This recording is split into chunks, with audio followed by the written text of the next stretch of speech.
अथ मंत्रपाठः।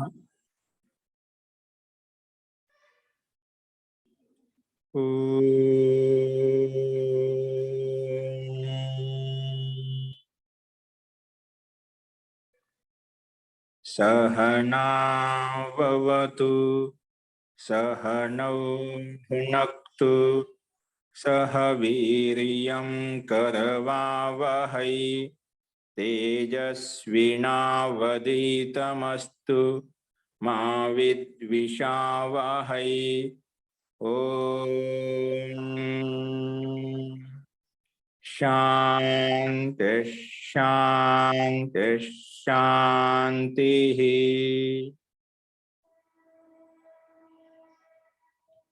सर्वेभ्यो नमः।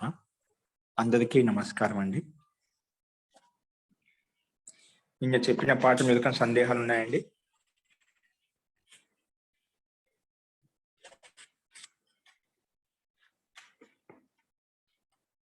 అస్తు దత్తమనుషరామః. మనం కైవల్య పాదంలో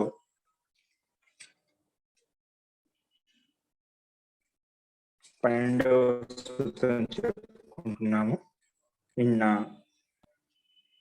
11వ సూత్రం చెప్పాము. హేతు ఫలాశ్రయ ఆలంబనైః సంగృహీతత్వాత్ ఏషాం అభావే తదభావః అని చెప్పుకున్నాం. అంటే అంతకన్నా ముందు సూత్రంలో 10వ సూత్రంలో తాసాం అనాదిత్వం చ ఆశిషో నిత్యత్వాత్ అంటే వాసన అనాది వాసన ఏవైతే సంస్కారాలు వాసనలు ఉన్నాయో అవి అనాది అని చెప్పాము. వాసనలు అనాది అని చెప్పాము. ఎందుకంటే ఆశిషో నిత్యత్వాత్ అంటే ఇచ్ఛ కోరిక అనేది ఆత్మ కళ్యాణం చేసుకునే కోరిక అనేది ఎల్లప్పుడూ నిత్యంగా ఉంటుంది కాబట్టి వాసనలు కూడా నిత్యంగా ఉంటాయని చెప్పాం. కానీ వీటి నిత్యత్వం ఎలా తొలగించుకోవాలి అంటే హేతు ఫలాశ్రయ ఆలంబనైః సంగృహీతత్వాత్ ఏషాం అభావే తద్ అభావః అని చెప్పాం. హేతు ఫలము ఆశ్రయం ఆలంబన ఈ 4 కారణాలు ఉంటాయి. ఈ కారణాలు ఉన్నంతసేపు వీటి యొక్క వాసనలు ఎల్లప్పుడూ ఉంటాయి. వాసన అనేది ఎల్లప్పుడూ ఉంటుంది. ఈ 4 కారణాలు తొలగించుకున్నప్పుడు ఏషాం అభావే తద్ అభావః వీటిని తొలగించుకున్నప్పుడే ఈ వాసనలు కూడా తొలగిపోతాయి. అనాది వాసనలు ఏవైతే ఉన్నాయో ఆ వాసన కూడా అపుణ్య రూపి వాసన రూప సంస్కారాలు ఏవైతే ఉన్నాయో అవన్నీ తొలగిపోతాయని చెప్పి మనం చెప్పుకున్నాము. ఇప్పుడు అదే సందర్భంలో ఇక్కడ చెప్తున్నాము. ఏం చెప్తున్నాడు? 12వ సూత్రం చూడండి, గమనించండి. ఇక్కడ 12వ సూత్రం పెట్టండి లక్ష్మి గారు. ఇక్కడ నాస్తి అసతః సంభవః నాస్తి సతో వినాశః ఇది ద్రవ్యత్వేన సంభవంతి కథం నివర్తయిష్యంతే వాసనాః. ఇప్పుడు నువ్వు ముందేం చెప్పావు? వాసనలు అనాది అని చెప్పుకున్నావు. వాసనలు అనాది అని చెప్పారు. మళ్ళీ తర్వాత ఈ 4 కారణాలు తొలగిపోయినప్పుడు వీటికి అభావం అవుతుందని చెప్పి మళ్ళీ అక్కడ హేతు ఫలాశ్రయ ఆలంబనైః ఏషాం అభావే తద్ అభావః అని చెప్పి చెప్పుకున్నాం. కానీ ఇక్కడ అసత్ పదార్థం అంటే ఇక్కడ సత్కార్యవాదము అసత్కార్యవాదం అని చెప్పి ఒకటి ఉందండి. ఏంటని? సత్కార్యవాదము అసత్కార్యవాదం అంటే దీంట్లో కొన్ని మతభేదాలు ఉన్నాయి. కొన్ని విద్వాంసుల్లో మతభేదాలు ఉన్నాయి. అంటే నాస్తికుల మధ్య ఆస్తికుల మధ్య. సత్కార్యవాదం అంటే విద్యమాన వస్తువు ఏదైతే ఉందో వాటిని ఆ వస్తువు ఏదైనా వస్తువు ఉత్పన్నం అవుతుంది. అంటే మూల నిమిత్తం ఉంటే దానికి ఏదైనా కార్యం అనేది జరుగుతుంది, ఏదో ఒకటి వస్తువు ఉత్పత్తి జరుగుతుంది అని ఒక సిద్ధాంతం. అసత్కార్యవాదం ఆ వస్తువు ఏం చేయండి ఉత్పత్తి అవుతున్నాడు. అసత్కార్యవాదం అసత్ అంటే వస్తువు ఏం లేదు కానీ అప్పుడప్పుడు ఉత్పన్నం అవుతుంది. అది సత్కార్యవాదం అసత్కార్యవాదం రెండు ఉంటాయన్నమాట. ఇక్కడ ఏం చెప్తున్నా అంటే ఏదైనా కానీ అసత్ పదార్థం ఏదైతే ఉందో అది ఏదైనా పదార్థం దానికి ఏదో ఒక తత్వం ఉంటే దానికి ఏదైనా ఒక వస్తువు ఉత్పన్నం అవుతుందన్నమాట. అందుకే అసత్ నాస్తి అసతః సంభవ. అసత్ పదార్థం అంటే పదార్థం ఏదైతే లేదు దానికి ఏదైనా వస్తువు ఉత్పత్తి కాదు. నాస్తి అస్తి సతో వినాశః ఏదైతే వస్తువు ఉందో పదార్థం ఉందో ఆ వస్తువు పదార్థం ఏదైతే వస్తువు మళ్ళీ తయారు చేశామో ఆ తయారు చేసిన తర్వాత ఆ వస్తువు కూడా నాశనం కాదు, ఆ వస్తువు వినాశనం కాదు. రూపాంతరం చెందుతుంది కానీ అది వినాశనం కాదు, పూర్తిగా నష్టం కాదు. ఇప్పుడు కుండ పగిలిపోయింది, పగిలిపోయిన తర్వాత నష్టం అయిపోయిందా? ఆ రూపంలో నష్టం. అది స్వరూపంగా అది మూర్త రూపంలో ఏ విధంగా కనిపిస్తుందో, కుండ రూపంలో కనిపిస్తుంది, లేదా బొమ్మ రూపంలో కనిపిస్తుంది. ఆ మూర్త స్వరూపం ఏదైతుందో అది నష్టమైంది, కానీ దాని యొక్క అస్తిత్వం నష్టం కాదు, దాని యొక్క మూల తత్వం నష్టం కాదు అన్నమాట.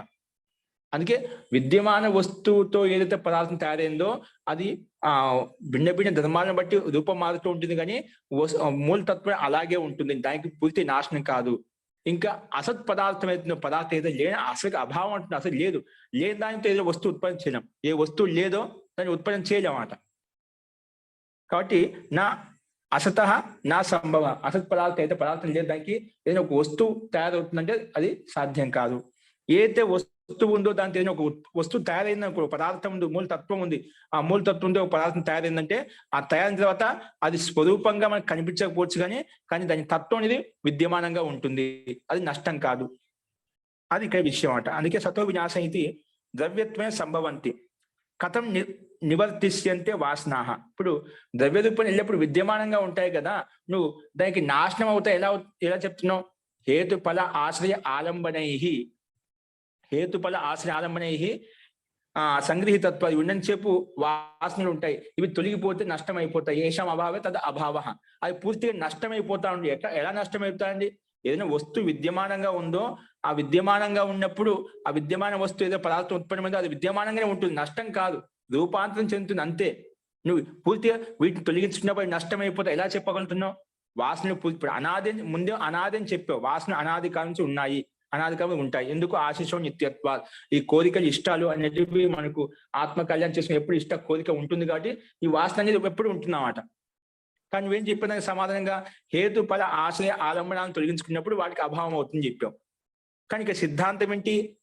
సద్ వస్తువు చేత ఏదైతే ఉత్పన్నమవుతుందో ఆ వస్తువు స్వరూపంగా కనిపించకపోయినప్పటికీ కూడా దాని తత్వం ఉంటుంది, నష్టం కాదు, అభావంతో ఉత్పత్తి కాలేదు. ఈ మనకు వాసన ఉత్పన్నం ఏదైతే కర్మ ఉంది, జన్మ ఉందంటే కర్మ చేస్తావు, కర్మ అంటే వాసన కూడా ఉంటుంది.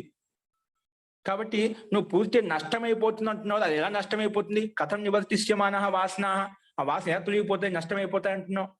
దానికి సమాధానంగా ఈ సూత్రంలో చెప్తున్నాను అనమాట. చూడండి, అతీత అనాగతం స్వరూపతో అస్తి అద్వభేదా ధర్మానం. ఏంటండి? అతీత అనాగతం, అది అతీత పైన సూత్రం చూడండి, అతీత అనాగతం స్వరూపత అస్తి. అది అతీత అవస్థ అనాగత అవస్థ అనేది స్వరూపత అస్తి, కానీ అద్వభేద ధర్మానం అద్వభేద. అద్వ అంటే కాలం అనమాట, అది కాలభేదాన్ని బట్టి అది కనిపించడం, స్వరూపం కనిపించినమాట, ధర్మభేదం వల్ల కనిపించాం. అది వర్తమాన అవస్థలో ఉన్నప్పుడు మనకు ప్రత్యక్షంగా కనిపించినమాట, దాని వ్యాపారం అంతా కనిపించినమాట. ఇప్పుడు అతీత అవస్థలో ఉంది, అనాగత అవస్థలో ఉన్నప్పుడు అది మూర్త స్వరూపంగా పిండ స్వరూపం కనిపించడం అనమాట. కానీ అనాగత అవస్థలో అతీత అవస్థలో ఉంది, విద్యమానంగా మూల తత్వరూపంలో ఉంది అనమాట. అందుకే కాలభేద ధర్మాలకు కాలభేదం వలన అది కనిపించడం లేదు, కానీ వస్తుతః ఉంది అది అని ఇక్కడ చెప్తున్నమాట. కాబట్టి అంటే అది చెప్పాం కదా, ఒక మిట్టితో కుండ తయారు చేశాము, అది కుండ తయారు కావడానికి ముందు స్థితి అనాగత అవస్థలో ఉంది, అంటే భవిష్యత్ కాల అవస్థలో ఉన్నమాట. అది మళ్ళీ భవిష్యత్ కాలం కొంతకాలం తర్వాత అది ఉత్పన్నమైన తర్వాత ప్రకట అవస్థలో కనిపిస్తుంది, ప్రత్యక్షంగా అభివ్యక్తం అవుతుంది, మన దృష్టి గోచరం అయిపోతుంది, కళ్ళకు కనిపిస్తూ ఉంటుంది అన్నమాట. కానీ కొంతకాలం తర్వాత మళ్ళీ ఏమవుతుంది? అది అతీతం అయిపోతుంది, అంటే నష్టం అయిపోతుంది. అంటే ధర్మం మారుతూ ఉన్నమాట, ధర్మ పరిణామం చెందంటే అతీత అవస్థ అంటే నష్టం అయిపోయింది, కానీ ఆ స్వరూపం నష్టమేదే, కానీ దాని యొక్క మూల తత్వం నష్టం కాలేదు. అలాగా ప్రతి పదార్థం, ప్రతి వస్తువు అనేది 3 కాలాల్లో ఉంటుంది.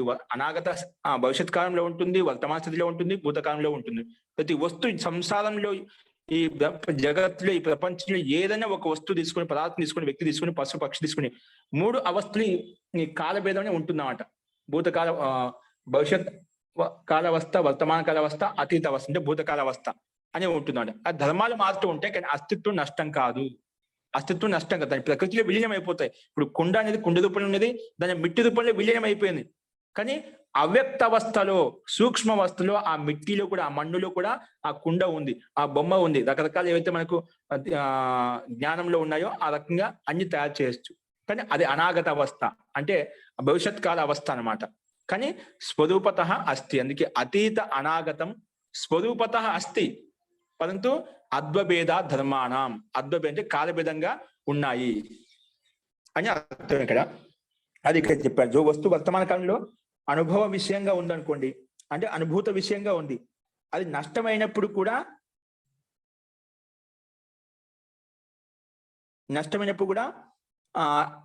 అలాగే తత్వరూపంలో ఉంటుంది అని చెప్పినాం. కానీ అంటే తన కాలం విలీనం అయిపోతున్నమాట.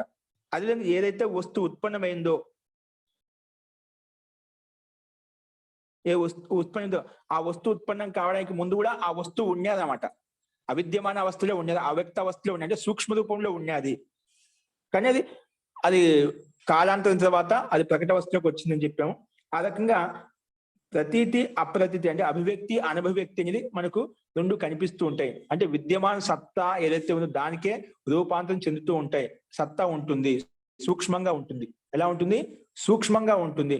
ప్రత్యేక ఒకటి అభివ్యక్తి అవస్థలో ఉంటుంది, ఒకటి అనభివ్యక్తి అవస్థ. అనభివ్యక్తి అంటే సూక్ష్మంగా ఉంటామన్నమాట, అవ్యక్త రూపంలో ఉంటాం. ఈ రెండు స్థితులు ఉంటాయి. అది దానికి అదిత అవస్థ, అనాగత అవస్థకు ఉంటుంది. వర్తమాన అవస్థలో ప్రత్యక్షంగా అభివ్యక్తి మనకు కనిపిస్తూ ఉంటుంది.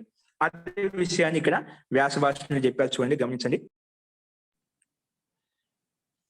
చూడండి కింద, భవిష్యత్ వ్యక్తికం అనాగతం, అనుభూత వ్యక్తికం అతీతం.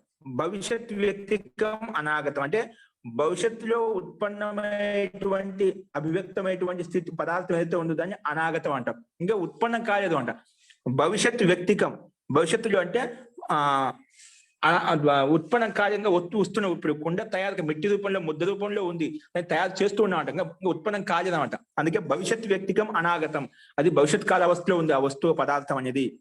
అదేవిధంగా అనుభూత వ్యక్తికం అతీతం, ఏదో అనుభూతం అంటే అది ఏదో వ్యక్తమైపోయి అభివ్యక్తమైపోయి ఏదో నష్టమైపోయిందో దాన్ని అనుభూత వ్యక్తికం అతీతం. అనుభూతం అంటే అనుభూతి కలిగింది, కుండ ఈ రకంగా ఉంటుంది, దీని యొక్క స్వరూపం ఉంటే కుండ ఈ రకంగా ఉపయోగించుకుంటాం, వాటి యొక్క స్వరూపం అనుభూతం అయిపోయింది అన్నమాట. అది అతీతం అంట. అనుభూతం అయిపోయి ప్రత్యక్షమైపోయి నష్టమైపోయింది అన్నమాట. అంటే జ్ఞాన రూపంలో ఉంది కానీ వస్తు స్వరూపంలో లేదు మనకు. అందుకే అనుభూత వ్యక్తికం అతీతం, అది అతీత అవస్థ అంట, భూతకాల అవస్థ అంటాము. మన వర్తమాన అవస్థ ఏంటి? స్వవ్యాపార ఉపారూఢం వర్తమానం. స్వవ్యాపార ఉపారూఢం వర్తమానం అంటే ఏదో వస్తువు మనకు విద్యమానంగా అభివ్యక్త రూపంలో కనిపిస్తుందో అన్నది తన వ్యాపారం చేస్తూ ఉన్నామంట. ఇప్పుడు కుండ యొక్క ధర్మం ఉంది, దాంట్లో నీరు నింపడము, నీళ్లు పోయడం, దానికి ఇంకా వేరే రకంగా ఉపయోగించడం, అది దాని యొక్క వ్యాపారం నడుస్తుందంట. అట్లా వర్తమాన స్థితిలో ఉండి ఏ వస్తువు ఏ పదార్థం అయితే ఉందో దాని వ్యాపారం నడుస్తూ ఉంటుందో, దాని ఆ వస్తువు యొక్క ఉపయోగం నడుస్తూ ఉంటుందో అది వర్తమాన అవస్థ అని మనం అర్థం చేసుకోవాలి. అందుకే స్వ వ్యాపార ఉపారూఢం వర్తమానం, తన వర్తమాన స్థితిలో ఉన్నప్పుడు దాని వ్యాపారం కొనసాగుతూ ఉంటుంది, దాన్ని వర్తమానం అంటాం. ఈ రకంగా వర్తమానం అంటే అది విద్యమానంగా ఉండి తన వ్యాపారం కొనసాగిస్తూ ఉంటుంది. అనుభూత వ్యక్తికం అతీతం అని చెప్పాం, అది ఉత్పన్నమైపోయి నష్టమైపోయిన తర్వాత దాని అతీత అవస్థ ఉంటుంది. భవిష్యత్ వ్యక్తికం అనాగతం, ఇంకా ఉత్పన్నం కాలేదు, ఉత్పన్నం అవుతుంది. కుండ తయారవుతుంది, అదే భవనం తయారవుతుంది, ఈ భవిష్యత్ కాలంలో ఉన్నాయి, దీన్ని అనాగతం అని చెప్పుకున్నాం. ఈ రకంగా అనాగత అతీత వర్తమాన స్థితికి చెప్పుకున్నాం ఇక్కడ. కానీ ఈ మూడు ఏం చెప్పారు? త్రయం చ ఏతద్ వస్తు జ్ఞానస్య జేయం, త్రయం చ ఏతద్ వస్తు జ్ఞానస్య జేయం. కానీ ఈ మూడు అతీత అనాగత వర్తమాన ఈ మూడు కూడా జ్ఞానస్య జయం, జ్ఞానిక అంటే జ్ఞాన సంపాదించే విషయాలు అన్నమాట. అంటే జ్ఞానం అంటే జ్ఞానం సంపాదించడం కోసం ఈ మూడు విషయాలు అత్యంత అనివార్యం అన్నమాట.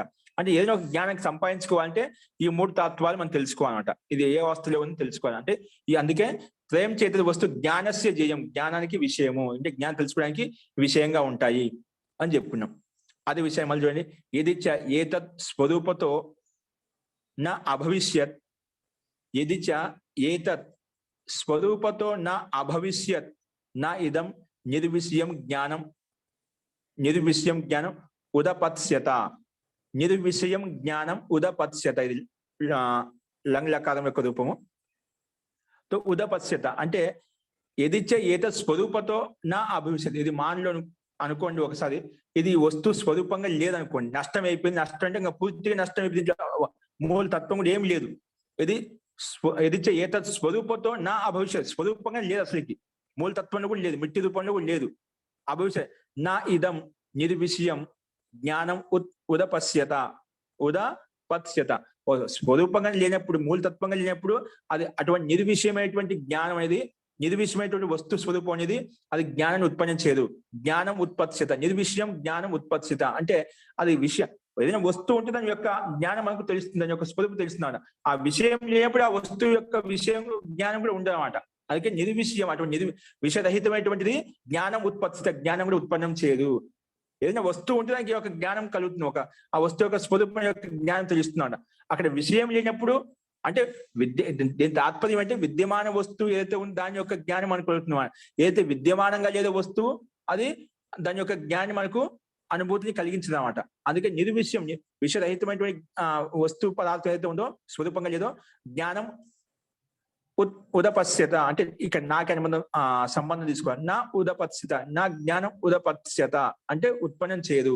నిర్విషయమైనటువంటి వస్తువు ఏదైతే ఉందో జ్ఞానం ఉత్పన్నం చేయదు అనే తాత్పర్యం.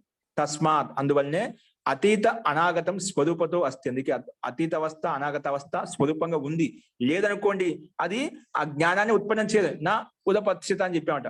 ఏదైతే స్వరూపంగా ఉంటుందో అంటే సూక్ష్మంగా ఉంటుంది, నష్టం కాలేదు, పూర్తిగా లేదని కాదు, అభావస్థితిలో లేదు, భావస్థితిలో ఉంది. అందుకే తస్మాత్ అతీత అనాగతం స్వరూపతో అస్తి, స్వరూపంగా ఉంది కానీ సూక్ష్మంగా ఉన్నాయంట. అతీత భవిష్యత్ కాల అవస్థలో ఉంది లేదా భూతకాల అవస్థలో ఉందన్నమాట, కానీ ఉంది. స్వరూప ధర్మభేదం వల్ల కనిపించడం లేదు అంతే. అద్వభేదా ధర్మానం, అద్వభేదం అంటే కాలభేదం వల్ల కనిపించడం లేదు అంతే. అంటే సూక్ష్మంగా ఉన్నాయి, జ్ఞాన రూపంలో ఉన్నాయి. అందుకే స్వరూపతో అస్తి ఇది ఉక్తవంత ఇక్కడ చెప్పారు. నెక్స్ట్ చూడండి. కించ భోగ భాగీయస్య వా అపవర్గ భాగీయస్య వా కర్మణః ఫలం ఉత్పిత్సు యది నిరూపాఖ్యం ఇది తద్ ఉద్దేశేన తేన నిమిత్తేన కుశలానుష్ఠానం నా యుజ్యేత. చూడండి. కించ భోగ భాగీయస్య వా అపవర్గ భాగీయస్య వా కర్మణః ఫలం ఉత్పిత్సు యది నిరూపాఖ్యం ఇది తదుద్దేశే తేన నిమిత్తేన కుశలానుష్ఠానం నా యుజ్యేత. ఇక్కడ ఏమంటున్నా అంటే భోగ భాగీయస్య వా కర్మణ అంటే భోగాలు ఉత్పన్నం చేసేటువంటి కర్మలు ఏవైతే ఉన్నాయో, అపవర్గ భాగీయస్య వా కర్మణ, అపవర్గం అంటే ముక్తిని, మోక్షాన్ని, సమాధిని, ఆత్మ సాక్షాత్కారాన్ని ఇచ్చేటువంటి కర్మలు ఏవైతే ఉన్నాయో అవి ఎందుకు చేస్తాం కర్మలు? సాంసారిక కర్మలు కావచ్చు, ముక్తి ఇచ్చేటువంటి కర్మలు కావచ్చు. ఎందుకు చేస్తాం? ఏదో ఒక ఫలాన్ని ఉద్దేశించి చేస్తాము. ఏదో ఒక కర్మ చేస్తున్నాం అంటే ఒక ఫలం ఉంటుందన్నమాట. అందుకే ఫలం ఉత్పిత్సు అంటే ఫలాన్ని ఆశించి చేస్తామంట. అంటే భోగ భాగ్య కర్మలు చేసినామంటే ఏదో సంసారంలో ఉండే కర్మలను పొందడం కోసం, సుఖాన్ని పొందడం కోసం ప్రయత్నం చేస్తామంట. అంటే కర్మ యొక్క ఫలితం ఉంటుంది. అలాగే అపవర్గ ముక్తికి సంబంధించిన కర్మలు చేస్తున్నాం, ధ్యాన ఉపాసన స్వాధ్యాయ అనుష్ఠానం చేస్తున్నాం.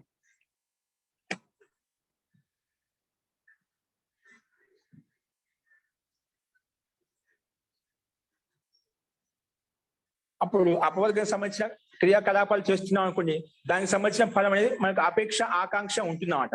అందుకే ఇక్కడ ఫలం ఉత్పిత్సు ఇది నిరూపాఖ్యం అంటే దాన్ని నిమిత్తం చేసుకుని, దాన్ని లక్ష్యంగా పెట్టుకొని ఏదో ఆఖ్యానం చేస్తున్నాడో తదుద్దేశ్యేన నిమిత్తేన కుశలానుష్ఠానం నా యుజ్యేత.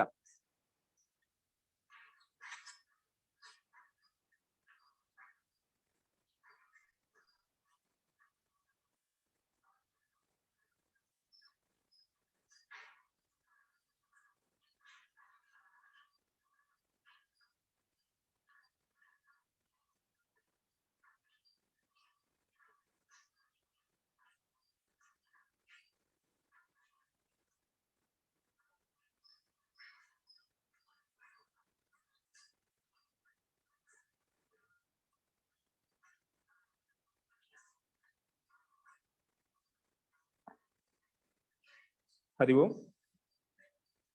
జీ వినిపిస్తుందండి? మనం ఏదైనా భోగానికి సంబంధించిన కర్మలు చేయొచ్చు, అపవర్గానికి సంబంధించిన కర్మలు చేయొచ్చు, ఫలాన్ని ఉద్దేశం చేస్తాం. ఒకవేళ ఇది మన కర్మ చేసింది అది లేదని నష్టం అయిపోతుందని అనుకోండి, దాని ఫలితం ఉండదు కదా. ఒక కర్మ చేస్తున్నామంటే ఏదో ఫలం వస్తుందని ఇక లేదు. మనం వర్తమానంలో కర్మ చేసినప్పుడు ఆ ఫలం లేదు, మనకు ఆ ఫలితం రాలేదు. కానీ తెలుసు ఇది ఈ కర్మకు ఫలితం ఉంటుంది, భవిష్యత్ కాలంలో ఉత్పన్నం అవుతుంది, ఇంకా ఉత్పన్నం అవుతుంది అని తెలుసు అన్నమాట. అందుకే ఏది నిరూపాక్యం, ఒకవేళ దాన్ని నిషేధించామనుకోండి, వస్తువు లేదనుకోండి, నష్టమైపోయింది అనుకోండి, అప్పుడు ఏదైతే ఉద్దేశించి లక్ష్యం పెట్టుకుని తే నిమిత్తేన కుశలానుష్ఠానం, ఏదైతే కుశలపూర్వకంగా అనుష్ఠానం చేస్తున్నామో, క్రియాకలాపాలు చేస్తున్నామో, కర్మలు చేస్తున్నామో, నా యుజ్యత అని దాని యొక్క ఫలితం లభించదు కదా. అంటే అసత్కార్యవాది యొక్క సిద్ధాంతం చెప్తున్నమాట. అంటే ఆ వస్తువు ఏదైతే ఉంటుంది నష్టం అయిపోతూ ఉండదు ఇక్కడ అనే వాళ్ళ విషయం చెప్తున్నారు. ఒక కర్మ చేసిన తర్వాత అది కర్మ అప్పటికి అంటే నష్టం అయిపోతుందని, ఫలితం అంటే ఏముండదు అని చెప్పి ఎవరైతే పూర్వపక్షి అంటున్నాడో అలాంటి సందర్భంలో అలాంటి వ్యక్తి విషయంలో ఇక్కడ చెప్తున్నమాట. ఒకవేళ నువ్వు అలా ఆ వస్తువు జ్ఞానం ఉండదు, ఇక్కడ వస్తువు నష్టం అవుతుంది మళ్ళీ ఉండదు అనుకున్నాం అనుకోండి, ఒక కర్మ చేస్తున్నాం అంటే భవిష్యత్ కాల అవస్థ ఉండదు, అతీత అవస్థ ఉండదు.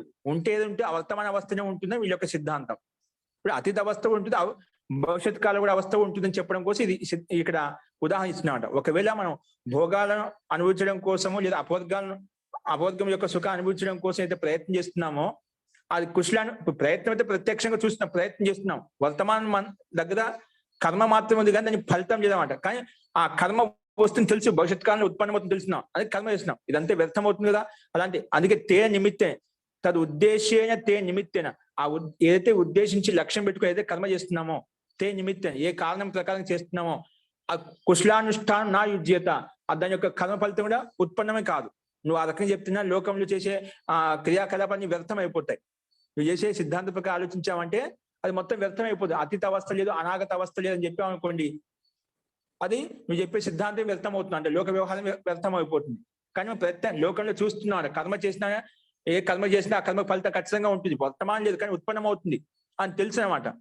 కాబట్టి ఆ కుశలానుష్ఠాన కర్మ నా యుజ్యత అట్లా కాదు, నీ ప్రకారంగా వెళ్తేనా. అందుకే సతశ్చ ఫలస్య నిమిత్తం వర్తమానీకరణే సమర్థం. అందుకే విద్యమాన వస్తువు ఏదైతే ఉందో అదే ఫలితాన్ని ఫల నిమిత్తానికి కారణమవుతుంది. వర్తమానీకరణే సమర్థం, వర్తమాన స్థితి తీసుకోవడానికి సమర్థవంతంగా ఉంటుంది. నా అపూర్వోపజనే, ఏదైతే వస్తువు విద్యమానంగా లేదో ఆ విద్యమానం లేని వస్తువుకు ఏదైనా వస్తువు ఉత్పన్నం కాదు. సత్తా ఏ దానికైతే ఉంటుంది దానికి అనుగుణమైన సత్తాత్మక పదార్థం ఉత్పన్నం అవుతుంది. కానీ ఏదైతే సత్తా లేదో అభావ స్థితి నుంచి భావం ఉత్పత్తి కాదు. అందుకే నా అపూర్వోపజనే, అంటే ఏదైతే ఉత్పత్తి వస్తు సత్తాత్మక కాదో దానికి ఉత్పత్తి కూడా ఉండదు అని చెప్పారు అనమాట. కాబట్టి సిద్ధం నిమిత్తం నైమిత్తికస్య విశేషానుగ్రహం కుదిరితే, అందుకే ఏదైతే నిమిత్తం ఉంటుందో ఏదైతే కారణం ఉంటుందో అది దాని యొక్క కార్యం కోసం విశేష సహాయం ఇస్తుంది. నిమిత్తం సిద్ధం నిమిత్తం అయితే సైద్ధాంతికంలో సిద్ధం ఏదైతే ఉందో అది నైమిత్తిక, అంటే ఆ కార్యానికి నైమిత్తిక ఆ కార్యోత్పత్తి కోసం, అంటే కార్యోత్పత్తి అంటే అయితే ఒక కారణం ఉంటే దానికి కార్యం ఉత్పన్నం అవుతున్నమాట. అందుకే నిమిత్తమైనది నైమిత్తికానికి విశేషానుగ్రహం కుదిరితే విశేష సహాయం చేస్తున్నాం, విశేషంగా అనుగ్రహపూర్వకంగా సహాయపడుతున్నాం. అంటే నిమిత్తం అనేది నైమిత్తికంలో సహాయపడుతుంది, అంటే ఒక వస్తువు అనేది ఇంకో వస్తువు పదార్థం తయారు కావడానికి సహాయపడుతుంది.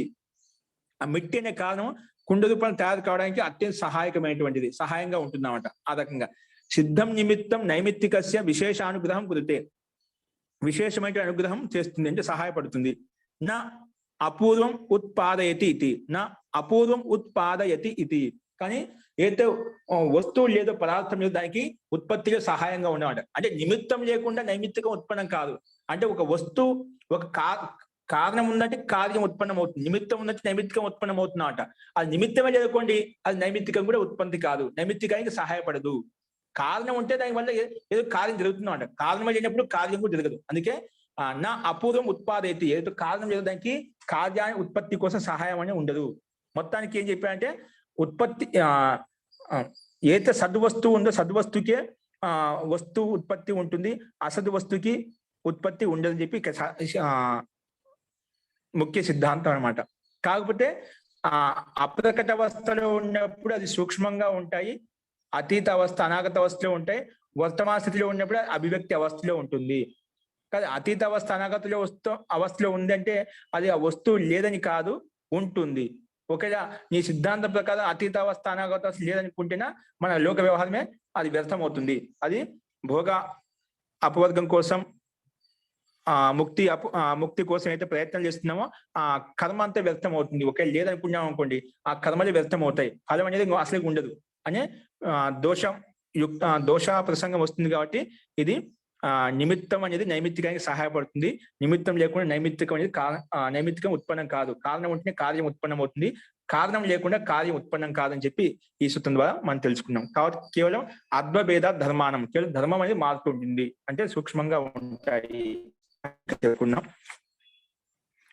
అంటే ముఖ్యంగా ఇప్పుడు మనం భగవద్గీతలో చూసామని నా అసతో విద్యతో భావో నా భావో విద్యతే సతః, అంటే అభావం నుంచి భావం ఉత్పత్తి కాదు. నా అసతో విద్యతే భావ, అంటే అవిద్యమాన పదార్థం నుంచి విద్యమాన పదార్థం ఉత్పన్నం కాదు. ఎప్పుడు కూడా విద్యమాన పదార్థం నుంచి విద్యమాన వస్తువు ఉత్పన్నం అవుతుంది. అందుకే నా అసతో విద్యతో భావ, విద్యమానం లేనటువంటి పదార్థానికి విద్యమాన వస్తువు ఉత్పన్నం కాదు. నా భావో విద్యతే సతః, అంటే ఏదైతే సత్తాత్మ భావాత్మక, అదేవిధంగా భావం నుంచి అభావం కూడా ఉత్పన్నం కాదు. ఏదైతే భావాత్మక వస్తువు ఉందో అది అభావం కూడా కాదు, అంటే నష్టం కూడా కాదు. ఏ వస్తువు అయితే ఉందో అది నష్టం కూడా కాదు. అది విషయం చెప్పాడు. నా అసతో విద్యతే భావ, అంటే అవిద్యమాన వస్తువు విద్యమాన వస్తువు ఉత్పన్నం కాదు. ఏదైతే విద్యమాన వస్తువు నుంచి విద్యమాన వస్తువు ఉత్పన్నమైందో దానికి అభావం కూడా కాదు. నా అసత, అంటే మళ్ళీ ఉండదు అనే భావన కూడా ఉండదు, అంటే ఖచ్చితంగా ఉంటుంది. అంటే భావం నుంచే భావం ఉత్పన్నం అవుతుంది, అభావం నుంచి భావం ఉత్పన్నం కాదు. ఇది తాత్పర్యం. అది భగవద్గీతలో కూడా 2వ అధ్యాయంలో మనం చూసామంట. అలాగే సాంకేతికంలో ఉంది ఉపాదాన నియమాత్, అంటే ఉపాదాన కారణం ఉన్నప్పుడే దానికి కార్యం అనే ఉంటుంది. నిమిత్తం ఉంటే నైమిత్తికం ఉంటుంది. నిమిత్తం లేకుండా నైమిత్తికం ఏది ఉంటుంది, అంటే ఏదైనా కారణం ఉంటే కార్యం ఉంటుంది, కారణం లేకుండా కార్యం ఉండదు ఇప్పుడు కూడా. కానీ కారణం ఖచ్చితంగా అనివార్యము. ఇప్పుడు లేదంటే అది లేదని కాదు, విద్యమానంగా ఉంటుంది, సూక్ష్మంగా ఉంటుంది. సమయం వచ్చినప్పుడు అది ధర్మార్థం అవుతుంది. ఇప్పుడు విత్తనం భూమిలో వేశాం, ఇప్పుడు లేదంటే ఎట్లా అవుతుంది, అది కొంతకాలం తర్వాత పరిణామం చెంది పరిణమించి అది ఉత్పన్నం అవుతుంది, అంకురిస్తుంది. అలాగా ఇక్కడ మనం అర్థం చేసుకోవాలి. విద్యమాన వస్తువుకే ఉత్పత్తి ఉంటుంది, ఆ విద్యమాన వస్తువుకి ఉత్పత్తి ఉండదు. ఇంకా ఉద్యమాన వస్తువు ఉత్పత్తి జరిగిన తర్వాత అది నాశనం కూడా కాదు, ఎల్లప్పుడూ ఉంటుంది. ఇవన్నీ కూడా సంసారంలో ఇవన్నీ నష్టమవుతున్నా ఉత్పన్నమవుతుంది, నష్టమవుతున్నా ఉత్పన్నమవుతుంటే ఏవైతే నష్టమవుతున్నాయో పూర్తిగా లేవని కాదు. ఏ సంసారంలో ఏవైతే మొత్తం పదార్థాలు నష్టమవుతున్నాయి, ఇప్పుడు వస్తు నష్టం అయిపోయింది, వ్యక్తి నష్టం అయిపోయాడు, లేదా ఇంకా రకరకాల వస్తు పదార్థాలు నష్టం అవుతున్నాయి అంటే అవన్నీ పూర్తి నష్టం కాదు, తన ప్రకృతిలో విలీనం అయిపోతున్నాయి. మళ్ళా తదనుగుణమైనటువంటి ఆలంబనం వచ్చినప్పుడు, దానికి సంయోగం వచ్చినప్పుడు మళ్ళీ ఉత్పన్నం అవుతాయి. కాబట్టి ఈ సంసార బ్రహ్మాండాలు ఏవైతే ఉత్పత్తి నష్టం స్థితి ఏదైతే కనిపిస్తుందో అవన్నీ నష్టం కాలేదు, మూల ప్రకృతిలో విలీనమైపోతున్నాయి. మూల ప్రకృతిలో విలీనమైపోతున్నాయి. సమయ సందర్భాన్ని సమయానుసారంగా కాల పరిస్థితిని బట్టి అవి మళ్ళీ ఉత్పన్నం అవుతున్నాయి. అదే విషయాన్ని ఇక్కడ మనం చెప్పుకోబోతున్నాం. చూడండి నెక్స్ట్. అంతకంటే ముందు 13వ సూత్రంలో తే వ్యక్త సూక్ష్మాః గుణాత్మానః, ఇప్పుడు వ్యక్త సూక్ష్మాన చెప్పినా అవి గుణాత్మానః. ఇవన్నీ 3 కాలాల్లో ఉన్నటువంటి వర్తమాన కాలావస్థ, భూతకాలావస్థ, భవిష్యత్తు 3 కాలావస్థలు ఉన్నాయి. అతీత అవస్థ, అనాగత అవస్థ లేదని కాదు, ఖచ్చితంగా అది కూడా ఉంది, సూక్ష్మ రూపంలో ఉంటాయని చెప్పారు కదా. ఇప్పుడు ఆ విషయం చెప్తారు. తే అంటే ఈ 3 కాలాల్లో ఉన్నటువంటి ధర్మాలు ఏవైతే ఉన్నాయో, పదార్థాలు ఏవైతే ఉన్నాయో, ఈ వ్యక్త సూక్ష్మాః అంటే ప్రకట అవస్థ, అప్రకట అవస్థలో ఉంటాయంట. ఎలా ఉంటాయి? ప్రకట అవస్థ, అప్రకట అవస్థలో ఉంటాయి. తే అంటే ఈ 3 కాలాల్లో ఉన్నటువంటి ధర్మాలు అన్నమాట. తే వ్యక్త సూక్ష్మాః అంటే ప్రకటవస్థ, అప్రకటవస్థలో ఉంటాయి. అవి ఎలా ఉంటాయి? ఎక్కడి నుంచి వచ్చేవి? గుణాత్మానః, సత్వగుణము, రజోగుణము, తమో గుణం, ఈ 3 గుణాల నుంచి ఉత్పన్నమయ్యాయి. ఈ 3 గుణాల యొక్క స్వరూపం, 3 గుణాల నుంచి ఉత్పన్నమైన స్వరూపమే ఇవి. వ్యక్త రూపంలో, అవ్యక్త రూపంలో ఉంటాయి. కానీ వ్యక్త ఉన్నప్పుడు వర్తమాన స్థితిలో ఉంటుంది, అవ్యక్త రూపంలో ఉన్నప్పుడు అవి భూతకాల స్థితిలో ఉంటుంది, భవిష్యత్తు కాల స్థితిలో ఉంటుంది. సూక్ష్మ గుణాత్మానః ఇవి గుణాల వల్ల ఉత్పన్నం అవుతాయి. ఇవి సత్వగుణము, రజోగుణం యొక్క, తమో గుణం యొక్క 3 గుణాల యొక్క రూపాంతరమే ఇవన్నీ బ్రహ్మాండంలో కనిపించినటువంటి వస్తు విశేష సన్నివేశాలు అన్నమాట. ఇవన్నీ మూర్త స్వరూపాలు ఏవైతే కనిపిస్తున్నాయో ఈ 3 గుణాల యొక్క స్వరూపాలు. అది గుణాత్మానః వ్యక్త సూక్ష్మ, ఏవైతే వ్యక్తమవుతున్నాయో, సూక్ష్మంగా ఉన్నాయో అవన్నీ గుణాల నుంచి ఉత్పన్నమైనవే. ఇవి గుణాల నుంచి ఏవైనా ఉత్పన్నమవుతాయి 3 కాలాల్లో ఉంటాయి. ఏవైతే సత్వగుణము, రజోగుణము, తమోగుణం ఈ 3 గుణాల నుంచి ఉత్పన్నమైన వస్తు పదార్థం అయితే ఉందో, ఇప్పుడు ఒకటి ప్రత్యక్షంగా వ్యక్త అవస్థలో ఉండొచ్చు, సూక్ష్మ అవస్థలో ఉండొచ్చు. అవి కానీ అవి ఎలా ఉంటాయి? 3 కాలాల్లో ఉంటాయి ఖచ్చితంగా. సంసారంలో ప్రకృతి ఉత్పన్నమైన పదార్థాలు, గుణాలతో ఉత్పన్నమైన పదార్థాలు ఎల్లప్పుడు 3 కాలాలు, అతీత, అనాగత, వర్తమాన కాలంలో ఉంటాయి. అందుకే చెప్పినట్టే వ్యక్త సూక్ష్మ, వ్యక్తం అంటే అభివ్యక్తమైనవి, సూక్ష్మ అంటే సూక్ష్మంగా ఉన్నటివి. గుణాత్మానః గుణాల నుంచి సత్వగుణము, రజోగుణం, తమో గురించి ఉత్పన్నమయ్యాయి అని ఇక్కడ చెప్పారు సూత్రంలో మహర్షి పతంజలి. అదే విషయాన్ని వ్యాస భాష్యంలో ఏమంటున్నారు చూడండి. తే తే ఖలు అమి త్రయద్వానో ధర్మాః వర్తమాన వ్యక్తాత్మానః. తే ఖలు త్రయో అద్మానః ధర్మాః వర్తమానః. ఈ 3 ధర్మాలు ఏంటివి? తే ఖలు త్రయోద్వానో ధర్మాః అంటే 3 ధర్మాలు అంటే వర్తమానః వ్యక్తాత్మన. వర్తమానంలో ఉన్నప్పుడు వ్యక్తాత్మన ఉంటాయి. ఈ 3 ధర్మాలు అంటే ముందు తే ఖలు అమి త్రయ అద్మాన, ఈ 3 ధర్మాలు అంటే ఇవి 3 ధర్మాల్లో ఉంటాయి. అంటే మూడు కాలాల్లో ఉండేటువంటివి. త్రయ అద్వాన అంటే 3 కాలాల్లో ఉద్యమానంగా ఉంటాయి అన్నమాట. తే ఖలు త్రయో అద్వాన ధర్మాః వర్తమానాః వ్యక్తాత్మన. ఏ ధర్మాలైతే వర్తమానంగా ఉంటాయో ధర్మాః వర్తమానాః వ్యక్తాత్మానః, అవి వ్యక్తవస్థ ప్రకటవస్థ అంటే అభివ్యక్తి అవస్థ ప్రత్యక్షం కనిపిస్తున్నాయి. ఏ ధర్మాలైతే అభివ్యక్తంగా ఉంటాయి అవి వ్యక్తాత్మానః అంటే అభివ్యక్తి రూపంలో ఉన్నాయి. తర్వాత అతీత అనాగతాః సూక్ష్మాత్మానః. ఏదైతే అతీత అవస్థ ఉందో అనాగత అవస్థ ఉందో ధర్మాః వర్తమాన, ఏ ధర్మాలైతే వర్తమానంగా ఉన్నాయో వ్యక్తాత్మానో అని చెప్పాము. అదేవిధంగా అతీత అనాగతాః సూక్ష్మాత్మానః సూక్ష్మంగా ఉంటాయండి. అతీత అవస్థ అనాగత అవస్థ అక్కడ ఎందుకంటే అతీత అవస్థ అంటే ఏమిటి? నష్టం అయిపోయినమాట. ఆ వస్తువు మనకు కనిపించడం లేదు, అందుకే అతీత అవస్థ అని చెప్పినాం. ఇంకోటి అనాగత అవస్థ, ఆ నష్టమైన తర్వాత మళ్ళీ వస్తువు ఉత్పన్నం కాలేదు అంటే అది భవిష్యత్ కాల అవస్థలో ఉంది. కొంతకాలం తర్వాత ఆ ధర్మ పరివర్తన జరిగి అది రూపాంతరం చెందుతుందన్నమాట. అంటే భవిష్యత్ కాలంలో ఉత్పన్నం అవుతుంది అన్నమాట. ఇవన్నీ ఎక్కడ ఉన్నాయి? సూక్ష్మంగా ఉన్నాయి సూక్ష్మ రూపంలో ఉన్నాయి. అదే అతీత అనాగతాః సూక్ష్మాత్మాన సూక్ష్మంగా ఉంటాయి. ఏ షడ్ అవిశేష రూపాః, ఇవన్నీ విశేష రూప అవిశేషంగా ఉన్నాయన్నమాట. ఇవి షడ్ అవిశేష రూపాః, ఇవి అవిశేషంగా సూక్ష్మంగా ఉన్నాయి. కాబట్టి సర్వం ఇదం గుణానాం సన్నివేశ విశేష మాత్రం ఇది. అందుకే ఇదంతా గుణాల యొక్క సన్నివేశ విశేష మాత్రం అన్నమాట. ఈ గుణాలు అంటే ఏమిటి? గుణం అంటే సత్వగుణము రజోగుణం తమో గుణం యొక్క ఈ 3 గుణాల యొక్క సన్నివేశ విశేషమే. అంటే ఈ 3 గుణాలు కలిసి ఏదో ఒక వస్తు స్వరూపాన్ని ఉత్పత్తి చేస్తున్నమాట. అంటే సన్నివేశ విశేషం అంటే అవయవ సన్నివేశ విశేషమే. వారి భిన్న భిన్న వస్తువుగా భిన్న భిన్న మూర్త స్వరూపంలో భిన్న భిన్నగా మారుతూ ఉన్నాయన్నమాట. అందుకే ఇదం సర్వం ఇదం, ఈ మొత్తం బ్రహ్మాండం కావచ్చు పిండం కావచ్చు ఏదైనా కానీ సర్వం ఇదం గుణానం, ఇదంతా కనిపించేదంతా గుణాన అంటే సత్వగుణం రజోగుణం తమ గుణాల యొక్క సన్నివేశ విశేషం. అవయవాల సన్నివేశ విశేషమే ఒక మూర్త రూపంలో కనిపిస్తుంది, భిన్న భిన్న వస్తు రూపంలో కనిపిస్తుంది, భిన్న భిన్న పదార్థ రూపంలో కనిపిస్తుంది. అందుకే సన్నివేశ విశేష మాత్రం. కానీ పరమార్థతో గుణాత్మాన, కానీ పారమార్థికంగా వస్తుతత్వంగా యథార్థంగా చూసామంటే ఇవన్నీ గుణాత్మాన. ఇవన్నీ కూడా పదార్థ గుణాల నుంచి ఉత్పన్నమయ్యాయి. సత్వగుణము రజోగుణం తమగుణం నుంచి ఉత్పన్నమయ్యాయి. అంటే 3 గుణాల నుంచి ఉత్పన్నం, ఈ 3 కారణం అంట. ఈ కారణాలే భిన్న భిన్న రూపంలో పరిణామం చెందాయి. మనం చెప్పుకున్నాం మొట్టమొదటిలో. ప్రకృతి మూలతత్వం అంట. మూల ప్రకృతి అంటే ఏంటి? సత్వగుణము రజోగుణము తమో గుణము, ఈ 3 గుణాలు కలిసిన దాన్నే ప్రకృతి అంటాము. ఈ 3 గుణాలు కలిసిన దాన్ని ప్రకృతి అంటామంట. మనకు 3 పదార్థాలు అనాది. ఏంటివండి? 3 పదార్థాలు అనాది. ఏవేవి? ప్రకృతి, జీవాత్మ, పరమాత్మ. ఇప్పుడు ప్రకృతి యొక్క భిన్న భిన్న స్వరూపమే ఇదంతా మనకు వ్యక్త రూపంలో కనిపించింది అన్నమాట. అందుకే ఇక్కడ ఈ పేరు పారమార్థిక గుణాత్మాన. ఇవన్నీ కూడా ఏవైతే కనిపిస్తున్నాయో అవన్నీ గుణాల నుంచి ఉత్పన్నమైనటివే. కాలాంతర ఇప్పుడు ప్రకట అవస్థలో ఉన్నాయంట, అంటే సృష్టి అవస్థలో ఉన్నాయి కాబట్టి ఇవన్నీ ప్రత్యక్షంగా మనకు బ్రహ్మాండంలో పిండంలో కనిపిస్తున్నాయన్నమాట.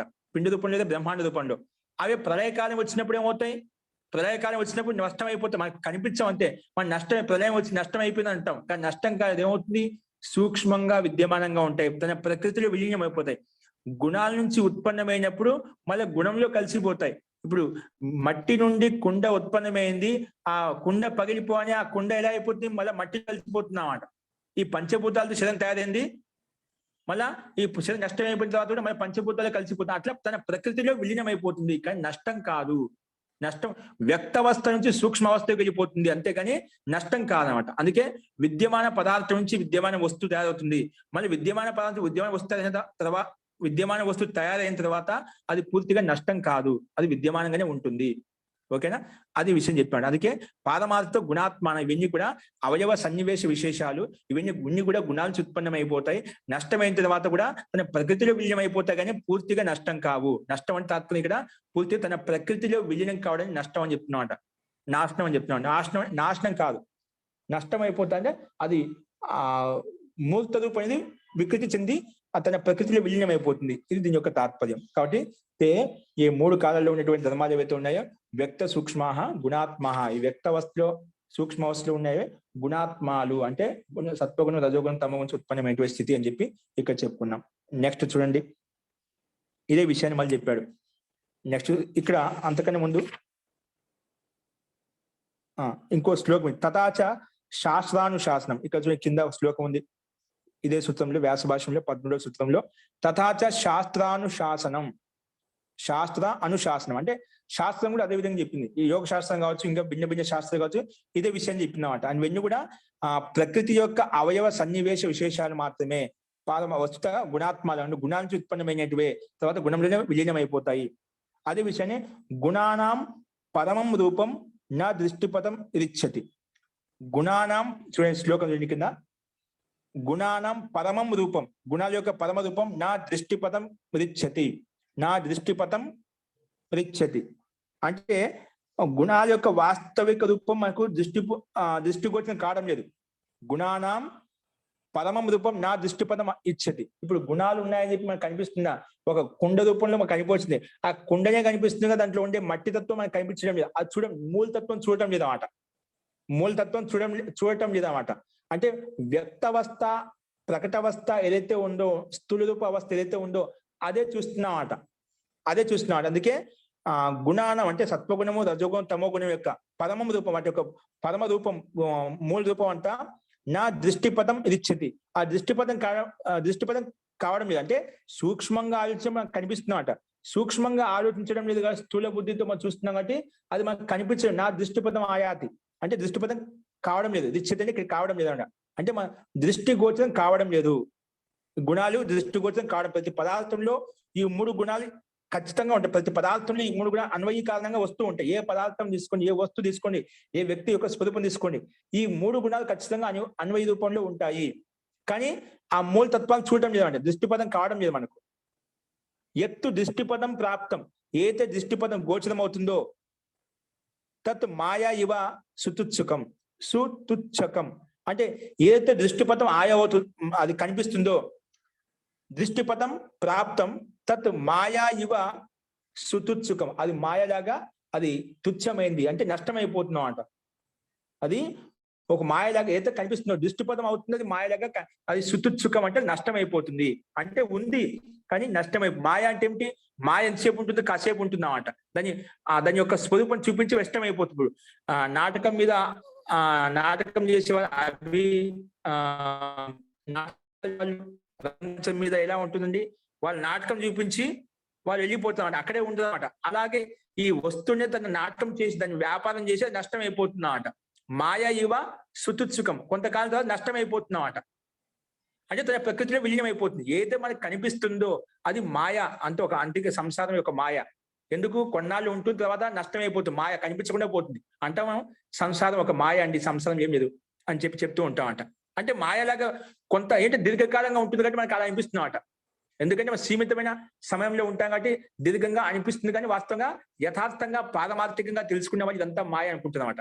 అందుకే ఆ మాయ అంతా సుతుత్సుకం, ఇదంతా తుచ్చమైంది అంటే ఎప్పుడు నష్టం అయిపోతుంది, ఎప్పుడు ఉంటుంది తెలియమాట. మనకు ఇచ్చిన కాలావధిలో కూడా ఎప్పుడు ఎంతవరకు ఉంటా మనకే తెలియమాట. ఆ వస్తువు ఎంతవరకు ఉంటుందో తెలియదు, ఆ వ్యక్తి ఎంతవరకు అయితే ఉంటాడో తెలియదు, ఎప్పుడు ఏ సందర్భంలో ఏమో తెలియదు అనమాట. అందుకే సుతుత్సుకం అని చెప్పి మాయా ఇవ సుతుత్సుకం. ఏ విధంగా మాయా వస్తువు ఏ విధంగా అది ప్రదర్శన చేసి చూపించి వెళ్ళిపోతుందో, ఎప్పుడు నష్టమని తెలియదు, ఎప్పుడే మాయమైపోతుందో తెలియదు, అలాగా ఈ సుతుత్సుకం అని చెప్పి అదే విషయాన్ని ఇంకొక శాస్త్రానుబద్ధంగా చెప్పామట. ఈ గుణానాం పరమ రూపం నా దృష్టిపథం రిచ్చతి, ఆ దృష్టిపథం కనిపించడం లేదు. ఎత్తు దృష్టిపథం ప్రాప్తం, ఏది దృష్టిపథంగా దృష్టి గోచరం అయిపోతుందో తన్ మాయా ఇవ, మాయా ఏవ సంధి చేసుకుంటే తత్ మాయా ఇవ సుతుత్సుకం, అదంతా మాయ, అదంతా కూడా మాయ రూపంలో మాయమైపోతుంటుంది. కొంతకాలం తర్వాత నష్టం అయిపోతుంది. అంటే ఇక్కడ పూర్తి నష్టం కాదు, తన ప్రకృతిలో గుణాల్లో విలీనం అయిపోతుంది అని మనం అర్థం చేసుకోవాలి. అదే సారాంశంగా ఈ శాస్త్రానుసారంగా ఇక్కడ చెప్పారు. సో ఇది మనం చూసాము. ఇప్పుడు అదే విషయాన్ని ఇంకో రకంగా మళ్ళీ చెప్పారు. చూడండి నెక్స్ట్ సూత్రము ఏది, 14 సూత్రము. ఇక్కడ అవతరించి యదా తు సర్వే గుణాః కథం ఏకః శబ్దః ఏకమింద్రియమితి కథం ఏకః శబ్దః ఏకమింద్రియమితి. ఇప్పుడు నువ్వు ఇప్పుడు చెప్పావు అన్ని ఇవేంటి అంటే మొత్తం గుణాలండి. ఇవన్నీ ఏంటి? సర్వమిదం గుణానాం సన్నివేశ విశేష మాత్రమిది. సన్నివేశ విశేష మాత్రమితి. ఇవన్నీ గుణాలు, ఇవన్నీ బ్రహ్మాండం ఏవైతే కనిపిస్తున్నాయి, పదార్థాలు, వస్తువులు ఏవైనా కానీ ఒక మొత్తం బ్రహ్మాండం మనకి వ్యక్త రూపంలో అభివ్యక్త రూపంలో కనిపిస్తున్నాయి. అవన్నీ ఏంటివి? ఇవన్నీ గుణాలు అని చెప్పుకుంటున్నామట. ఇవన్నీ మొత్తం గుణాలు అని చెప్పావు కదా, మరి మొత్తం గుణాల యొక్క సన్నివేశ విశేషం అన్నప్పుడు నువ్వు ఒకటే ఎందుకు అంటున్నావు అంటే ఇక్కడ భిన్న భిన్నంగా ఎందుకు చెప్తున్నావు? యదాతు సర్వే గుణ, ఇవన్నీ కూడా గుణాలే, గుణాల యొక్క గుణాల నుంచి ఉత్పన్నమయ్యాయి, ఇవన్నీ కూడా గుణాలే అంటున్నావు. సత్వగుణం, రజోగుణం, తమోగుణం అంటున్నావు. మరి సత్వగుణం, తమోగుణం, రజోగుణం ఇవే ఉన్నప్పుడు యదాతు సర్వే గుణా అన్ని గుణాలు అయినప్పుడు కథం ఎలాగా ఏకః శబ్దః ఏకం ఇంద్రియం అట్లా భిన్న భిన్న, ఇది ఇంద్రియము, ఇది శబ్దము, ఇది వాయు, ఇది స్పర్శ, ఇది భూతం, పంచం, అట్లా భిన్న భిన్న శబ్దాన్ని చెప్తున్నావు. ఇప్పుడు అన్ని గుణాలని చెప్పావు కదా, అన్ని గుణాలు ఉత్పన్నమైన గుణాలే కాబట్టి మనం భిన్న భిన్నంగా పరిణామాలు, భిన్న భిన్నమైన నామకరణం ఎందుకు చెప్తున్నావు? ఇది ఇంద్రియం అని చెప్పి, ఇది శ్రోత్రం అని చెప్పి, ఇది నేత్రం అని చెప్పి ఎందుకు భిన్న భిన్నంగా చెప్తున్నావు అంట. అది ఒక ప్రశ్న ఇక్కడ మళ్ళా పొదుపక్షి తరపు నుంచి, పొదుపక్షి వైపు నుంచి. దానికి సమాధానంగా పరిణామ ఏకత్వాత్ వస్తుతత్వం. పరిణామం వల్ల వస్తుతత్వం అలా చెప్పుకుంటాం అంతేగాని అది భిన్న భిన్న రూపంలో పరిణమిస్తుంది. గుణాలే, దాన్ని నిషేధించడం లేదు. ఈ గుణాల యొక్క సమూహమే ఒక వస్తు రూపంలో ఏర్పడింది. అది గుణాల యొక్క సమూహం ఒక్కోసారి ఒక రకంగా ఉంటుంది, దానికి ఒక నామకరణం ఇచ్చాం. ఆ గుణాల సమూహం ఇంకో రకంగా ఏర్పడింది, దానికి ఇంకో నామకరణం ఇచ్చాం. లోక వ్యవహారాన్ని బట్టి అక్కడ పరిణామాన్ని బట్టి మనం భిన్న భిన్న రూపంగా చెప్పుకుంటున్నాము. అందుకే పరిణామ ఏకత్వ వస్తుతత్వం. పరిణామం ఒకటి అయినప్పటికీ కూడా వస్తుక ఏకత్వం ఉత్పన్నమవుతుంది. అంటే సత్వగుణము, రజోగుణం, తమగుణం ఈ మూడు గుణాల నుంచే పదార్థాలు ఉత్పన్నమవుతున్నాయి అన్నమాట. అంటే ఈ మూడు గుణాల యొక్క సంఘాతమే, సముదాయమే ఒక వస్తువుగా మారిపోతుంది. ఒక వస్తువుగా మారిపోయిన ఒక పరిణామాన్ని చూపిస్తున్నామట. దానికి భిన్న భిన్న పేరు పెట్టామట. వస్తువు యొక్క సంఘాతమే, వస్తువు యొక్క సమూహమే భిన్న భిన్నంగా కనిపిస్తుంది కాబట్టి భిన్న భిన్న రూపంలో ఆ వస్తువు యొక్క తత్వాన్ని, ప్రయోగాన్ని బట్టి, ఉపయోగాన్ని బట్టి మనం భిన్న భిన్నంగా నామకరణం చేశామన్నమాట. కాబట్టి పరిణామం ఏకత్వం, పరిణామం ఒకటే అయినప్పటికీ వస్తుతత్వం, అందుకే వస్తుతత్వం ఏర్పడుతుంది. పరిణామం ఒకటే అయినప్పటికీ కానీ వస్తువు భిన్న భిన్నంగా మనకు కనిపిస్తుంది. కాబట్టి పరిణామ ఏకత్వాత్ వస్తుతత్వం అని చెప్పి ఇక్కడ మనం చెప్పుకున్నామండి. కనిపిస్తుందండి?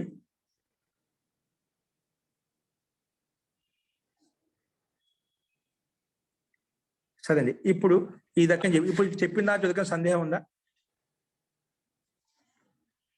ఈ సూత్రం తీసుకున్నాను మహోదయ. ఎప్పుడు అవే గుణాలు కదా, మరి గుణ సమూహంతో ఒక వస్తువు ఏర్పడినప్పుడు మరి అవే గుణాలు అయినప్పుడు మరి జాతి ఎందుకు మారుతుంది? ఏ జాతి? గుణాలు కర్మని బట్టి. అందుకే భిన్న పరిణామం ఒకటే, తత్వాలు దాంట్లో మూల తత్వాలు అయినప్పుడు భిన్న భిన్న రూపాలుగా మారుస్తున్నామని. గుణకర్మ విభాగశః దాంట్లో జాతుల మార్పులు వస్తున్నాయి అన్నమాట. ఇప్పుడు ఒకే తత్వాన్ని మనం భిన్న భిన్న రూపాలుగా మారుస్తున్నామా?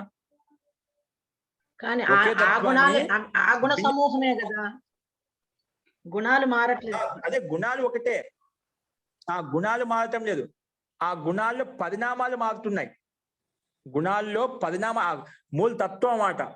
ఇప్పుడు ఏ విధంగా అయితే మనం లౌకిక ఉదాహరణ తీసుకుంటామట, ఆ స్వర్ణత్వం ఉంది. దాంట్లో స్వర్ణత్వం ద్వారానే ఒకసారి కుండలు చేస్తాం, ఒకసారి బొమ్మలు చేస్తాం, దాంట్లో చైన్స్ అని చెప్పి రకరకాల మార్పులు తీసుకుంటాం. ఒకే తత్వం ఒకటే. అలా ఏ విధంగా అయితే మార్పులు వస్తున్నాయో అట్లా గుణాలలో కూడా మనకు దానివల్ల జాతులు మారుతున్నాయి. అంటే మనం చేసిన కర్మలను బట్టి జాతి మారుతూ పోతుంది. తత్వం అదే, మూల ప్రకృతే. ఆ బ్రహ్మాండంలో వ్యక్తులు కావచ్చు, వస్తువులు కావచ్చు, పదార్థాలు కావచ్చు, భిన్న భిన్న జాతి గుణ కర్మ స్వభావాలు మారుతున్నాయంటే వ్యక్తి రూపంలో అయితే, వ్యక్తులు అయితే గుణ మన చేసే శుభ అశుభ కర్మను బట్టి దాంట్లో జాతి మార్పులు వస్తున్నాయి. వస్తువుల పదార్థంలో ఈ మూడు గుణాల యొక్క అవయ సన్నివిశేషాన్ని బట్టి మనకు ఏ తత్వం అయితే అవసరమో, ఈ జీవాత్మకు ఈ ప్రకృతిలో అవసరమో, జీవాత్మ కళ్యాణం కోసము. ఎందుకంటే జీవాత్మ కళ్యాణం కోసం ఈ ప్రకృతి బ్రహ్మాండం రచించబడింది అన్నమాట. అది జీవాత్మకు ఏ విధంగా సహాయపడుతుందో ఆ సహాయపడిన వస్తుతత్వం ఏదైతే కావాలనో ఆ వస్తు తత్వానుగుణంగానే ఇక్కడ పదార్థాలు తయారయ్యాయి మనకు.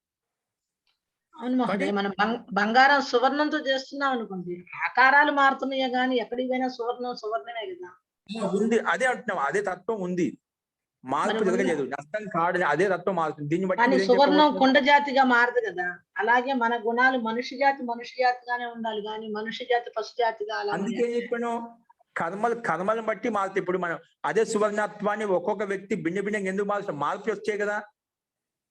ఇప్పుడు గుణాలు మారుతున్నాయి. ఇప్పుడు సువర్ణత్వం నుంచి భిన్న భిన్న దాంట్లో రకరకాల మార్పులు చేసుకోవచ్చు. దాన్ని బొమ్మలు తయారు చేసుకున్నా ఏదైనా చేస్తే ఏది కావాలంటే అది తయారు చేసుకుంటాం. ఇష్టమైన అనుకూలమైనది.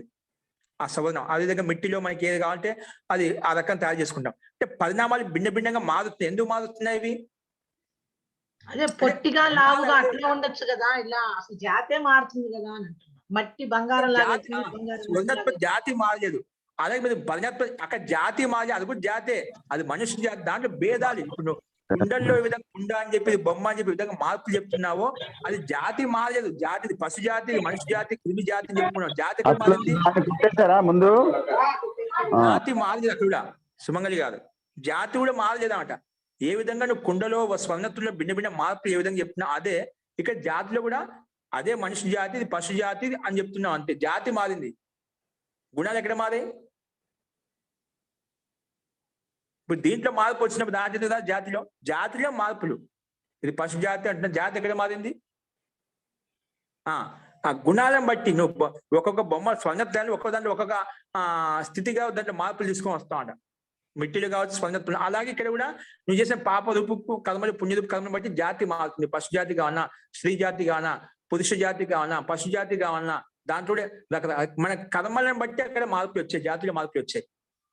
ఇప్పుడు కుండలు ఏ విధంగా మార్పులు వస్తున్నాయో, స్వర్ణత్వం ఏ విధంగా మార్పులు వస్తున్నాయో, మిట్టి తత్వం ఏ విధంగా మార్పులు వస్తున్నాయో అలాగే జాతిలో మార్పులు అంతే. ఇప్పుడు కుండలో భిన్న భిన్న రూపాలు తయారు చేసుకున్నాం, భిన్న భిన్న బొమ్మలు తయారు చేసుకుంటున్నామో అలాగే అక్కడ కూడా అవి దాంట్లో మార్పులు, జాతిలో మార్పులు మన కర్మలను బట్టి. తత్వం ఒక జాతి అదే ఉంది, ఇక్కడ అదే ఉంది, గుణాలు అవే ఉన్నాయి. ఆ గుణాల్లో భిన్న భిన్న మన కర్మలను బట్టి భగవంతుడు స్త్రీ జాతి ఇస్తున్నాడు, పురుష జాతి ఇస్తున్నాడు. మనం చేసే కర్మల స్వభావాన్ని బట్టి, మనం చేసిన కోరికలను బట్టి వ్యక్తి ఏది కావాలంటే అది దానికి అనుగుణంగా ఆ జాతిని సంపాదించుకుంటాం అన్నమాట. మనం చేసే కర్మలను బట్టి మనకు జాతిని ఇస్తాయి. అందుకే మనం ముందే చెప్పినాం కర్మ సముదాయం అనేది మనకు జాతిని భోగము ఆయుడు జాతిని ఇస్తున్నామాట. జాతి ఆయుధ భోగ. ఈ మన సంస్కారాలను బట్టి మన కర్మలను బట్టి ఈ జాతి ఆయు భోగం కలుగుతున్నాం. జాతి మారలేదండి. జాతి ఏ విధంగా దీంట్లో మార్పులు స్వీకరించినప్పుడు ఆ జాతిలో భిన్న భిన్న పరిణామాలు స్వీకరించడం జాతి. అది జాతి ఎక్కడ మారిపోయింది? అది కూడా కర్మల్ని బట్టి భోగాలు మారుతున్నాయి కదా మహోదయ. కర్మల్ని బట్టి భోగాలు మారుతున్నాయి. బాగుంది అంతవరకు. ఏ భోగాలు కర్మను బట్టి జాతి కూడా మారుతుంది ఎందుకని? కర్మను బట్టి జాతి కూడా, కర్మను బట్టి భోగాలు మారుతున్నాయి, అది బాగుంది ఓకే. కానీ కర్మను బట్టి జాతి కూడా ఎందుకు మారుతుంది అన్నది. కర్మను బట్టి భోగాలు మారుతున్నాయి అంటే ఇప్పుడు పశు జాతిలో ఉండే భోగం వేరుగా ఉంటుంది, మనిషి జాతిలో ఉండే భోగం వేరుగా ఉంటుంది. ఇప్పుడు పశువులో ఏవైతే భోగాలు ఉన్నాయో అవి మనుషులకి ఇవ్వలేదు కదా. మనసులో ఉండే భోగాలు ఏవైతే పశువులకి ఇవ్వలేము కదా. అవి భోగాలు స్వీకరించినప్పుడు జాతిని మీరు ఎందుకు స్వీకరించలేకపోతున్నారు అని అంటున్నాను. అది ఒక్కటే స్వీకరించలేకపోతుంది. అదే మరి ఇప్పుడు భోగాలు భోగాలు ఎందుకు? అదే కదా పశు జాతికి ఉండే భోగాలు ఏవైతే ఉన్నాయో అవి భోగాలే కానీ భిన్నంగా ఉంటాయి. మనిషి దాన్ని అనుభవించలేడు అనమాట ఆ భోగాలను. మరి అవి స్వీకరించినప్పుడు ఇవన్నీ స్వీకరించలేకుండా మరి కర్మలను బట్టి అక్కడ భోగాలు ఇచ్చేస్తున్నావా? ఎవరికి ఏ భోగాలు అవే భోగాలు వస్తాయండి. పశువు జాతి ఎందుకంటే ఆ జన్మ జాతితోటే నీకు ఆ భోగంలో ఎటువంటి సంస్కారం కావాలి, ఎటువంటి భోగ అనుభవం కానీ అది పరమాత్మ దానికి స్వతహా ఇచ్చేస్తాడండి. జన్మతో ఇచ్చేస్తామట. ఆ పశు జాతిలో ఉండే భోగానుభవం మనకుండదు, మనకుండే భోగానుభవం ఆ పశు జాతిలో ఉండదు అనమాట. భిన్న భిన్న జాతిలో భిన్న భిన్న పరిణామాలు కనిపిస్తున్నామట. ఆ సంస్కారం ఉంటున్నమాట. ఉత్తమ భోగాలు సామాన్య ప్రాణులకు, సామాన్య భోగాలు ఉత్తమ ప్రాణులకు అలా ఉండవు అన్నమాట. ఏ జాతిలో ఏ భోగానుభవం ఉండాలో అదే భోగానుభవం మనకు పూర్వ జన్మ వాసనానుగుణంగా మనకి అది ఉత్పన్నం అవుతూ ఉంటుంది. కాబట్టి మీరు జాతి స్వీకరించినప్పుడు ఇది కూడా స్వీకరించే భోగాన్ని స్వీకరిస్తున్నారు కాబట్టి అది కూడా స్వీకరించడంలో పెద్ద తేడం లేదు నాకు తెలిసి. తేడం లేదు, అదే వాస్తవం నాకు తెలిసి ఏంటి, అదే యథార్థమైంది. ఇంకా అండి ఇప్పుడు సార్ యాక్చువల్ గా ఈ యానిమల్స్ కి అంటే ఈ జంతువులకి స్వతంత్ర ఇచ్ఛ అంటూ ఉండదు కదా, వాటికి స్వతంత్ర ఇచ్ఛ ఉండదు. కర్మని అనుభవిస్తూ పోతాయి. వాటికి ఇచ్ఛ అంటే స్వతంత్రంగా చేయగలిగినటువంటి ఏర్పాటైతే లేదు వాటికి. ఇప్పుడు అలాగా స్వతంత్రం ఉండదు. మానవ జాతికి అయితే మనకి స్వతంత్రం ఉంది, ఏం చేయాలి ఏం చేయకూడదు అని స్వతంత్రం ఉంది. ఆ రకంగా చూసినప్పుడు ఇప్పుడు ఈ గుణాల వల్ల వస్తువు ఉత్పత్తి అవుతుంది అంటున్నారు. ఇప్పుడు సత్వగుణం, రజోగుణం, తమో గుణం వచ్చినప్పుడు వాటి తాలూకుగా ఒక వస్తువు ఉత్పత్తి జరుగుతుంది. తర్వాత కొన్నాళ్ళకి ఈ వస్తువే మాయమై కనిపించకుండా అంటే నష్టం అయిపోతుంది. నష్టమైనా కూడా సూక్ష్మ రూపంలో ఉంటుందని చెప్తున్నారు మీరు, అవునా సార్? అవునండి. అంటే ఇప్పుడు మళ్ళీ ఆ సూక్ష్మ రూపంలో ఉన్నది అంటే కర్మ ఇంకా కర్మలు అనుభవించాల్సి ఉంది కాబట్టి అది సూక్ష్మ రూపంలోకి వెళ్ళిందా, లేకపోతే సూక్ష్మ రూపం నుంచి మళ్ళీ ఎందుకు తిరిగి వస్తుంది? సూక్ష్మ రూపంలో వస్తుంది అంటే మళ్ళా ఆ వస్తువు ఇప్పుడు మా కర్మ రూపం మళ్ళీ వస్తుందంటే ఉత్పన్నం అవుతుందంటే దానికి కర్మ ఉంది కాబట్టి వస్తుంది అన్నమాట. మీరు చెప్పి మీద సమాధానం మీరు చెప్పారు, కర్మ ఉంది కాబట్టి మళ్ళీ ఉత్పన్నం చేసుకున్నాం అన్నమాట. అవసరం ఇప్పుడు ఒక వస్తువు నష్టమేది, మళ్ళీ ఆ వస్తువు కావాలి, మనకు అవసరం ఉంది మనం ఆ వస్తువుని తెచ్చుకుంటాము, ఉత్పన్నం చేసుకుంటామో, అలాగే మన జాతి ఉంటే మనకు ఉత్పన్నం అవుతుందంటే కర్మ ఉంది మళ్ళీ ఉత్పన్నం అవుతున్నాను. అది పూర్తిగా కర్మ నశించేంత వరకు, భోగం అనిపించేంత వరకు అది వస్తూనే ఉంటున్నాను. అయిపోయిన తర్వాత ఎక్కడైతే ఉత్తమ కోటిలోకి ఎక్కడికి వెళ్ళాలో అక్కడికి వెళ్తున్నాం. కర్మ ఉంది కాబట్టి ఉత్పన్నం అవుతుంది. సమాధానం మీరే చెప్పారు. కర్మ ఉంటేనా, భావం ఉంటేనా, గుణ భావం ఉంటేనా ఉత్పన్నం అయ్యేది? అంటే శరీరాన్ని వదిలేటప్పుడు ఏదైతే ఆలోచిస్తూ వెళ్తామో మళ్ళీ అదే తీసుకుంటామంట. అంటే ఆ భావం ఉంటే ఉత్పన్నం అవుతుందా, కర్మ ఉంటే ఉత్పన్నం అవుతుందా? కర్మ ఉంటుంది, కర్మలో భావుడు. నీకు కర్మ ఉంది అంటే భావం వస్తుంది. కర్మ లేకుండా భావమే రాదు. కర్మను భావాన్ని వేరు చేయొద్దు. ఆ కర్మ ఉంది కాబట్టి, కర్మ యొక్క సంస్కారం ఉంది కాబట్టి ఆ భావనే కలుగుతుంది ఆ టైంలో. ఇప్పుడు అంతిమ స్థితిలో, అంతిమ అవస్థలో నువ్వు ఆలోచిస్తున్నావు, ఆ సంస్కారం ఎక్కడో ఉంది, విన్నావు. గురుపదేశం ద్వారా, స్వాధ్యాయం ద్వారా, ఇంకేదో సజ్జన సాంగత్యం ద్వారా విన్నావు. అందుకే ఆ కర్మను బట్టి, ఆ కర్మలు విన్నా కాబట్టి ఆ సంస్కారం, ఆ వాసన ఉంది కాబట్టి ఆ టైంలో ఆ రకంగా ఆలోచిస్తున్నావు, ఆ భావన ఆలోచిస్తున్నావు. నీకు తెలిసి ఇలా ఆలోచించి సద్గతి కలుగుతుందని చెప్పి. ఆ కర్మ లేకపోతే ఆ సంస్కారం లేకపోతే ఆ స్మృతి ఉండదు. ఆ స్మృతి లేకపోతే అలాంటి భావన కూడా నీకు రాదు. దాన్ని వేరు చేస్తుంది చూడడం. అందుకే ఆ కర్మ ఉంది కాబట్టి అలాంటి భావాన్ని కలుగుతున్నాం అలా చేయాలని చెప్పి. కర్మని బట్టే వస్తుందని నాకు ఎందుకంటే భావన అంటే అందరూ వేరేగా పుట్టాలని ఎవరు అనుకోరు కదా, కర్మల్ని బట్టే పుడతారు. కర్మానుగుణంగా మన జాతి కలుగుతున్నాం. మనకు చేసిన కర్మానుగుణంగా జాతి కలుగుతుంది. కర్మ ఉంటేనే మనకి నిజంగా భోగం వస్తుందంటే, జన్మ కలిగిందంటే కర్మ ఉందిగా జన్మ కలుగుతున్నాం. కర్మ యొక్క జన్మ రాదు మనకు. కర్మలు పూర్తి నష్టం చేసిన, దగ్ధం చేసినా అనుకోండి, ముక్తావస్థలో ఉంటాం. పరమాత్మ యొక్క ఆధీనంలో ఉంటాం, శరీర రహితంగా ఉంటాం మనం. ఒక కథ చెప్తారు కదా మహోదయ, మామూలుగా ఒక ఋషి మంచిగా ఉన్నా గానీ లాస్ట్ లో ఒక లేడీ పిల్లని పెంచుకొని దాని మీద ప్రేమతోటి చనిపోతే మళ్ళీ లేడీగా పుట్టాడు. అంటే భావాన్ని బట్టే కదా అని. అంటే ఆ భావం ఎందుకు వచ్చింది దాని వల్ల ఆసక్తి కలిగింది అన్నమాట. దీనికి ఎవరు లేదని చెప్పి ఆ సన్యాసి ఆసక్తి ఉండకూడదండి, మొత్తం తెలుసుకోవాలన్నమాట. అది ఇప్పుడు ఇవన్నీ పరీక్షలు ఎలా అవుతాయంటే మనలో ఉండే కోరికలు అనాది, ఇప్పుడు వాసన అనాది అని చెప్పాం కదా మొట్టమొదటిలో, తాసం అనాదిత్వం, ఆశిషో నిత్యత్వం అని చెప్పి. ఈ కోరిక అనేది మనిషి చాలా ఏళ్ల తరబడి బాగా నాటుకుపోయి ఉంటుందండి. కొన్ని మనకు ప్రత్యక్షంగా ఏదో వర్తమానంలో ఎక్కువగా ఒక పనిలో లీనం కావడం వల్ల ఆ వస్తువు మనకు అణిచివేయబడి ఉంటుంది, కానీ అది అడుగున ఉంటుంది, కానీ అది నష్టం కాలేదన్నమాట. ఆ వాసన దగ్ధమే చేసుకోలేమాట. అందుకే ఆయనకు ఆసక్తి, కోరిక, ప్రీతి ఉండేది కాబట్టి ఆ లేడీ పిల్ల మీద ఆసక్తి, ప్రేమ కలిగింది అన్నమాట. దాన్ని పెంచి పాలించి పోషించడం వల్ల, దానివల్ల మమకారం, ప్రీతి ఎక్కువ వల్ల అదే విధంగా దాంట్లో లీనమైపోయి ఇంకా సంసారం మొత్తం ఆయనకు మళ్ళీ లేడీ పిల్ల ఉంటుందంటే దాంట్లో పూర్తిగా ఆ కర్మలోకి లీనం అయిపోయాడు అనమాట.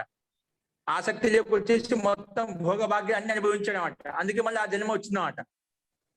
దాన్ని అనాసక్తి పూర్వకంగా దానికి సేవ చేయాల్సిన ఆట. ఇప్పుడు ఎవరు లేదు, ఇప్పుడు ఈ ప్రాణి ఇక్కడ వదిలేసి వెళ్ళిపోయింది, ప్రాణి ఏదో ఒక వేరే జంతు తీసుకెళ్ళిపోయింది. ఇప్పుడు దీన్ని ఏదో కర్తవ్యం, ఒక ప్రాణి రక్షించాలి, అది పాలించి పోసిన తర్వాత దాన్ని ఎక్కడ అప్పగించేయాల్సింది. ఏదో ఒక సాధు సంతుకో, లేదో ఒక సజ్జనుడికో, ఒక వ్యక్తికో, సాంసారిక వ్యక్తి అప్పగించి వెళ్ళిపోవాల్సింది. ఎందుకంటే ఆసక్తి ఉంది దాని పట్ల, ఎవరికి ఇవ్వకూడదని చెప్పి. ప్రేమ ఉంది, అనురాగం ఉంది. ఆ ప్రేమ ఉందంటే అన్ని వచ్చేస్తాం ఆటోమేటిక్ గా. దాన్ని చూసుకోవడానికి మొత్తం గీత అనేది వ్యాపిస్తుందన్నమాట. దానికి పాలించడం కోసం, పోషించడం కోసం, మళ్ళీ ఒక ఏదో అంటే ఆవును పెట్టుకోవడం కోసం, ఆవును చూసుకోవడం కోసం, మళ్ళీ పెళ్లి చేసుకున్న తర్వాత మళ్ళీ పిల్లలు పుట్టేది, మళ్ళీ గీత అనేది వ్యాపించిపోతుంది అన్నమాట. అలా మొత్తం అన్ని అనుభవాలను పొందుతూ ఉంటాం కాబట్టి, సుఖానుభూతిని పొందుతూ ఉంటాం కాబట్టి మళ్ళీ సాంసారిక బంధనంలోకి వచ్చేస్తామట కర్మలు చేసుకుంటూ. అంతేగాని లేడి పిల్లను ఆయన పోషించినంత మాత్రాన్ని ఆయనకి లేడి పిల్ల జన్మ కలగలేదండి.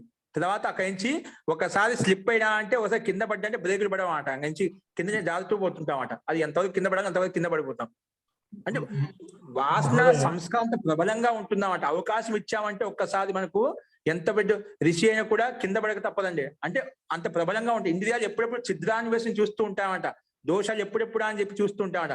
ఒక్కసారి మళ్ళీ అహంకారం వచ్చిందా, మనం ముందే ఎప్పుడు స్టార్టింగ్ విభూతి పదం లాస్ట్ లో చాలా సతర్కంగా ఉండాలని చెప్పి లాస్ట్ లో మహర్షి పత్ని చెప్పారు, వ్యాస మహర్షికి చెప్పామట. ఇప్పుడు ఏం చెప్పామంటే మనకు ఐశ్వర్యం వచ్చినప్పుడు ఆ స్థాని ఉపనిమంతనే సంగస్మయ అకరణం. స్థాని ఉప అంటే మనకి ఇలాంటి ఐశ్వర్యం వచ్చినప్పుడు జ్ఞానం విశేషం కలిగినప్పుడు సంగస్మయం అకరణం చేయకూడదు. సంఘం అంటే వాటి పట్ల ఆసక్తి ఉండకూడదు. స్మయం అంటే దానివల్ల అభిమానం కూడా ఉండకూడదు. నాకు ఇంత ఐశ్వర్యం వచ్చింది, జ్ఞానం వచ్చింది, ఆ అభిమానం కూడా. ఈ రెండు వచ్చాయా అక్కడ దోష ప్రసక్తి, పునః అనిష్ట ప్రసంగాత్ అని చెప్పి అనిష్టం వచ్చి ఖచ్చితంగా వచ్చేస్తున్నామాట. నీకు ఆసక్తి కలిగింది అంటే ఆ అభిమానం కూడా వచ్చేస్తుంది. అభిమానం వచ్చిందా ఎక్కడో ఒకసారి పొరపాటు చేస్తున్నాం, పొరపాటు చేసామా అక్కడ నీ దోషం వచ్చి గుమి కొడుకుంటూ పోతాడు. ఇంకా దాన్ని బయటకు తేలియామంటే ఆక్రమించి శత్రువులు మొత్తం ఆక్రమించేస్తామట. ఇదే కరెక్ట్ అనుకున్నట్టుగా ఏముంది అనుభవిస్తా అని చెప్పి ఇంకా సుఖానుభూతిలో సాంసారికంలో సుఖాన్ని అనుభవిస్తూ పోతుంటాం. దాంట్లో ఉండే రసాన్ని ఆస్వాదిస్తూ పోతుంటాం. సంసారం యొక్క రసాన్ని ఆస్వాదించినప్పుడు ఇదే నీకు అంత అన్నట్టుగా అనిపిస్తుంది ఆ టైంలో. అంటే ఆ మత్తు, ఆ మైకం అనేది దీంట్లో దింపుతున్నామాట. నీకు సాంసారిక సుఖం యొక్క మైకంలో దిగిపోతామట. ఎందుకు అక్కడ నువ్వు కొంచెం శిథిలత్వం వచ్చిందన్నమాట. సత్వగుణాన్ని బంగారు సంఖ్యలు, రజోగుణాన్ని ఇనుప సంఖ్యలు అంటారు. ఏన సంఖ్యలు గురుగారు నాకు సంసార సంఖ్యలు సంసారం తీసుకెళ్ళి సత్వగుణం రజోగుణం సత్వగుణం అయినప్పటికీ కూడా దాంట్లో నువ్వు ఆసక్తి ఉందనుకోండి, పుణ్య ఫలాపేక్ష ఉందనుకోండి, దేవత్వాన్ని పొందాలి, అక్కడ బాగా సుఖాన్ని అనిపించాలని భగవంతుడు ఇస్తాడు నీకు ఏం కావాలవి. కానీ ముక్తి సుఖాన్ని ఇవ్వడం అన్నమాట. అదే అందుకే మనకి ఇవన్నీ ఉన్నా కూడా ఆ ముక్తి యొక్క ఆనందంలో సమాధి యొక్క ఆనందాన్ని పోల్చుకునేసరికి సుఖమే కాదు. తాత్కాలిక ఎంత నువ్వు అనుభవించినా కూడా, ఎంత మొండే చెప్పిన ఎంత దివ్యమైన శరీరం ఇచ్చినా నీ ఆయువుడు ఇప్పుడు 100 ఏళ్ళు ఉండేది 400 సంవత్సరాలు అనుకున్నాం, 1000 ఏళ్ళు ఇప్పుడు ఉండేది 100 సంవత్సరాలు ప్రస్తుతానికి. అట్లా నీకు 1000 సంవత్సరం వరకు ఆయువుని ఇచ్చినా కూడా, లేదా నీకు అమరత్వం ఇచ్చినా కూడా నీకు వృద్ధత్వమే రాదు, ఎప్పుడు యవనత్వం ఉంటుంది. అంటే అన్ని రకాలుగా ఇచ్చినా కూడా నీకు అక్కడ కష్టం తప్పదు. సంసారంలో ఏవైతే సుఖాన్ని పొందుతున్నావో, సుఖము దుఃఖం కలిసిందని సుఖం అంటామంట. పూర్తిగా పరమాత్మ యొక్క ఆనందాన్ని పొందలేము. సుఖాన్ని ఇస్తాయి కానీ తర్వాత నీకు దుఃఖాన్ని కూడా ఇస్తాయి. అలా అనిపిస్తుంది. ఆ మైకల్ని దిగుతాం కాబట్టి మనకి అదే దాంట్లో పూర్తి లీనం అయిపోతాం అన్నమాట.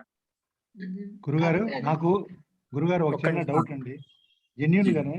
ఇప్పుడు మనకి ఇంకా చాలే ఈ జీవితం అనుకుని ఇప్పుడు ఆత్మహత్య చేయడం తప్పు అంటారు కదా. ఇప్పుడు రాముడు వారే ఉన్నాడండి, రాముడు మన పురాణ పురుషుడు, మనం రాముడు రోజు ప్రార్థన చేస్తూ ఉంటారు కదా. ఆయనే సరయు నదులు దిగి చివరికి తన జీవితాన్ని ముగించాడు. అలాంటప్పుడు అంటే ఆత్మహత్య చేస్తే మళ్ళీ చాలా ప్రాబ్లము, అది మంచిది కాదు అది అంటారు కదా. ఈ జీవితంలో ఈ కష్టం చాలే, మనకి అనుభవించింది చాలే అనుకుని ఆత్మహత్య చేయడం తప్పని అన్నప్పుడు, మనకి రాముడు ఇలాంటి వాళ్ళు మళ్ళీ సరయు నదిలో దిగి ఆత్మహత్య చేసుకున్నారు కదండి వాళ్ళు యాక్చువల్ గా. అది వాస్తవంగా ఆత్మహత్య గుర్తుపెట్టుకోండి. ఆత్మహత్య చేసుకోరు, వాళ్ళ సమయం అయిపోయిందన్నమాట. ఒక సమయం ఉంటుంది, ఏదైనా ఒక వస్తువు ఒక వ్యక్తికి కానీ ఒక సీమిత సమయం అంటూ ఉంటుందన్నమాట. ఆ సమయానుగుణంగా శరీరం పని చేయనప్పుడే వాళ్ళు అలా చేస్తారు కదా, శరీరం త్యాగం చేస్తారు కానీ ముందు త్యాగం చేయదన్నమాట. ఈ శరీరం ఏంటికి పనికి రాదు, కర్మలు శేషంగా ఉన్నప్పుడు అలా చేయదండి.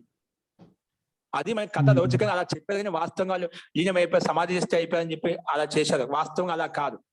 శరీరం అయిపోయిన తర్వాత, కర్మలు అయిపోయిన తర్వాత వాళ్ళు సమాధిస్తే దేహత్యాగం చేసి వెళ్ళిపోతారు. అంటే దాయత్వాలంటూ వాళ్ళకి ఏమంటూ ఉండవు. వాళ్ళు ఏవైతే కర్మలు చేయాల్సిందో ఆ కర్మలు పూర్తిగా చేసేసి ఎటువంటి దాయత్వం లేకుండా అన్ని కర్మలు చేసిన తర్వాత అప్పుడు వెళ్ళిపోయారు అనమాట. అది కూడా ప్రాణ విద్యతోటి అది ఆ సామర్థ్యం వాళ్ళకి వస్తుందన్నమాట. అంటే అన్ని కర్మలను తెలుసుకొని వివేక వైరాగ్యంతో ఉన్న వాళ్ళు మాత్రం అలా చేయగలుగుతారు, అందరూ చేయగలరు అనమాట. అని ఈ శరీరం పనికి రాదు, మనం చేయాల్సిన కర్మలు దాయత్వాలు ఏమి లేవు. అట్లా వాళ్ళ పూర్తి నివృత్తి అయినప్పుడు వెళ్ళిపోతారు. కర్మలు దాయత్వం పెట్టుకొని చాలనుకొని వెళ్ళిపోతాం అన్నమాట. అంటే సార్, అంటే నేను అనేది ఏంటంటే, ఇప్పుడు మనకి జీవితంలో మనం అనుకున్న బాధ్యతలన్నీ అయిపోయినాయి అనుకోండి, ఇంకా ఎందుకులే కంటిన్యూ చేయడం అని అట్లా చేయడం తప్పంటారు అది? ఆత్మహత్య చేసుకోవాలి. ఆత్మహత్య అనేది అన్నమాట దాన్ని. ఆత్మహత్య అంటే ఏంటి? ఏదో భయానికి ఆందోళనకు గురి అయిపోయి ఏదో ఆ సమస్యలకు బాధ్యతకు భయపడిపోయి ఏదో చేసుకున్న అది ఆత్మహత్య అంటామట. అర్థమైందా? ఇది ఆత్మహత్య అన్నారు కదండి దీన్ని. ఆత్మహత్య కాదన్నమాట. ఇది ఆత్మహత్య అన్నప్పుడు మన కర్మలు పూర్తిగా లేవు అంటే బాధ్యతలు లేవు, ఏమి లేవు, అన్ని తొలగించుకున్నాము, జ్ఞానంతో పరిపూర్ణంగా ఉన్నాము, సమాజం అన్ని తెలిసామండి, యథార్థంగా తెలుసుకున్నాం కాబట్టి ఇది ఈ శరీరం పనికిరాదు, మళ్ళీ జన్మ తీసుకోవాలి, మళ్ళీ ఇప్పుడు ఈ శరీరంలో ఏం చేయలేం, కర్మలు చేయలేమన్నమాట, ఈ శరీరం పనికిరాదు, నాకు నష్టం అయిపోయింది, దివ్య శరీరం అయిపోయింది అన్నమాట. మళ్ళీ ఆ ముక్తి యొక్క సుఖాన్ని పొందాలి అనుకుంటే వాళ్ళు మాత్రమే వాళ్ళు అలా శరీరం త్యాగం చేసి మళ్ళీ కొత్త జన్మ తీసుకుని అవశిష్ట కర్మలకి దాన్ని ప్రారంభం నుంచి మళ్ళీ త్వరగా నేర్చుకుని మళ్ళీ నెక్స్ట్ జన్మలో ముక్తికి వెళ్ళిపోతుంది అన్నమాట. ఇంకొకటి ఎవరు ముక్తికి వెళ్ళిపోతారు? ఎవరికైతే జీవన్ముక్త అవస్థ ఉందో వాళ్ళు మాత్రం దేహత్యాగం చేయగలుగుతారు, జీవన్ముక్త అవస్థ. కానీ వారికి కూడా ఒక సమయం అంటుంది, ఆ సమయం పూర్తిగా వారి యొక్క కర్మ యొక్క బాధ్యత పూర్తిగా అయిపోయినప్పుడు మాత్రమే అలా చేయనీకి ఉందన్నమాట. కర్మ శేషంగా పెట్టుకుని నాకు ఇప్పుడు చాలని చెప్పి నువ్వు కొన్ని కర్మలు ఉంటాయి, అనుభవించాల్సిన కర్మలు ఉంటాయట, అవి అనుభవించకుండా పోనీకి లేదు. నీలో కర్మ శిక్ష అనేది లేకుండా ఉంటేనే అప్పుడు మాత్రం అది సాధ్యం అవుతుంది. కర్మలు ఉంటూనే దేహత్యాగం చేస్తే కాదు, సాధ్యం కాదు. నీ కర్మలు నువ్వు పూర్తిగా అనుభవించిన తర్వాత అప్పుడు నువ్వు కావాలంటే దేహత్యాగం చేసుకోవాలి. అంతకని ముందు తెలిసి కూడా చేసుకున్నావు అనుకోండి, అది దేహత్యాగం కాదు, అది ఆత్మహత్య కాదన్నమాట. తెలిసి చేసినాం అంటే తెలియకుండా. ఒకటేంటంటే మనకు యథార్థంగా జ్ఞాని వ్యక్తి తెలిసి నా దగ్గర కర్మలు ఏం లేవని, అటువంటి వ్యక్తి ఒకటి చేయగలుగుతారు. ముఖ్యంగా ఎవరికైతే తెలియకుండా తెలిసి చేసిన వాళ్ళు మాత్రం అలా ఉంటారు, తెలియకుండా ఎవరు చేయదన్నమాట. తెలియకుండా ఎవరు చేసిన వాళ్ళు ఆత్మహత్య, అది నాకు ఇంకా అన్ని ఏం లేదని ఆత్మహత్య చేసుకుంటా అని చెప్పి. వాస్తవంగా వివేకి వ్యక్తి అలా చేయడు, అవివేకి వ్యక్తి మాత్రం ఆత్మహత్య చేసుకోగలుగుతాడు. కర్మలతో భయపడి ఏదో భయాందోళనకు గురి అయిపోయి వాళ్ళు మాత్రమే ఆత్మహత్య చేసుకుంటారు. ఎవరైతే చేసుకుంటారో మనకు ఇతిహాసంలో కనిపిస్తుందో వాళ్ళు జ్ఞాని పురుషులు, వాళ్ళ కర్మలు ఏమి లేవు, ఇంకా జీవన్ముక్త అవస్థలో ఉన్నారు, జీవన్ముక్త అవస్థలో ఉన్నారు కాబట్టి వాళ్ళు దేహత్యాగం చేసుకుని వెళ్ళిపోయారు. దేహం త్యాగం చేశారన్నమాట. త్యాగం అంటే దాన్ని వదిలిపెట్టారన్నమాట. అది ఎవరికో త్యాగం చేయగలరు. అంటే వాళ్ళకి తెలుసు సార్ ఇది, అంటే మనకి ఇంకా మన కర్మలన్నీ పూర్తి అయిపోయినాయి అని తెలుసు వాళ్ళకి. తెలుసు అండి, తెలిసిన వాళ్ళు అలా చేయగలుగుతారు. ఇంకోటి ఆ జీవన్ముక్త అవస్థ లేదా ముక్తి అవస్థ త్యాగం చేయడం మనకు ముక్తి కలగదు. కొన్ని కర్మలు ఉంటాయి, మళ్ళీ జన్మ తీసుకోవాలి, అప్పుడు ఈ శరీరం పనికి రాదు నాకు, అప్పుడు మళ్ళీ కొత్త శరీరం తీసుకోవాలి. అటువంటి ఈ శరీరం టైం వేస్ట్ చేసుకునేందుకు దేహత్యాగం చేసుకుని మళ్ళీ జన్మ తీసుకుంటామట. అంటే వీళ్ళకి కర్మల బాధ్యతలు ఉండవట. అది పూర్ణ వైరాగ్యం కలిగిన వ్యక్తి చేయగలుగుతారు, అందరూ చేయగలేదు, అట్లా చేయలేదు. మళ్ళా కర్మలు ఉండే శక్తి ఏ యోగి కూడా ఏ సాధకుడు కొంచెం కూడా సామర్థ్యం ఉంటే దాన్ని వ్యర్థం చేసుకోండి. అది కొంచెం తక్కువైనా ముందు ఆ శరీరాన్ని పూర్తిగా వినియోగించుకుంటాడు. ఇప్పుడు టైం వేస్ట్. ఇప్పుడు మనకు శరీరం శక్తి సామర్థ్యం ఉందంటే దీన్ని ఇక్కడ నష్టం చేసిన మళ్ళీ మొట్టమొదటి వస్తా అంటే ఎట్లా ఉంటుంది, మళ్ళీ మొట్ట నుంచి రావాల్సి వస్తుంది అన్నమాట. కాబట్టి అంతిమ స్థితి వరకు యోగ సాధకుడు ప్రయత్నం చేస్తా ఆ శరీరాన్ని ఎంతైతే ఉపయోగించుకోగలుగుతా అంత ఉపయోగించుకుంటామట. ఇప్పుడు ఉపయోగించలేని స్థితి ఎప్పుడైతే ఉందో అప్పుడే దీన్ని శరీరత్యాగం చేసేస్తాడనమాట. శరీరంలో శక్తి సామర్థ్యం లేశ మాత్రం ఉన్నా దాన్ని వదులుకోవడం అన్నమాట. అర్థమైందా? అర్థమైంది సార్. అంటే ఇప్పుడు చివరికి ఇప్పుడు హాస్పిటల్కి వెళ్ళి వెంటిలేటర్స్ మీద ఉండి ఎందుకు పనికిరాదు తెలిసినా కూడా కంటిన్యూ చేయడం అనవసరమే కదా సార్. అది మళ్ళీ అంటే అటువంటి వాళ్ళని ఎందుకు పెట్టిస్తున్నా అంటే చెప్తున్న వాళ్ళకు బంధు బాంధవులకు వాళ్ళ పట్ల ఆసక్తి ఉంది, వారి మీద కోరిక ఉంది, అది వీళ్ళకి పిల్లలకు తండ్రి మీద కావచ్చు, తండ్రి పిల్లల మీద కావచ్చు, ఆ వందలు ఉన్నాయి కాబట్టి కొన్ని లోక నింద కోసం కూడా ఇంత డబ్బు ఐశ్వర్యం పెట్టుకుంటే వాళ్ళ నాన్న త్వరగా తీసేశారు, చంపేశారు, అపనిందలు వస్తాయి, లోక నిందలు వస్తాయి కదా, చూపించలేదు, అట్లా చేసేసాడు, కొండలంగా బతికి ఉండేవాళ్ళు కదా అని వాళ్ళ లోక నింద అపవాదం కోసం వాళ్ళు అట్లే వెంటిలేటర్ పెడతారు, తెలిసిన కూడా పెడతారు. కానీ వాస్తవంగా ఇప్పుడు పనికి రాకున్నప్పుడు వాళ్ళకి ఆ సామర్థ్యం వాళ్ళు వదిలే స్థితి అండి. మనం చేస్తున్నాం, మనం చేయకూడదు, స్వతహా వెళ్ళాలన్నమాట. ఇప్పుడు పనికి రా అని చెప్పి ఎవరు చెప్పారు, డాక్టర్ చెప్పి అని చెప్పి మంచి చేయడం కాదు, కొన్ని కర్మలు అనుభవించడం కోసం అలాంటి స్థితి వచ్చిందన్నమాట.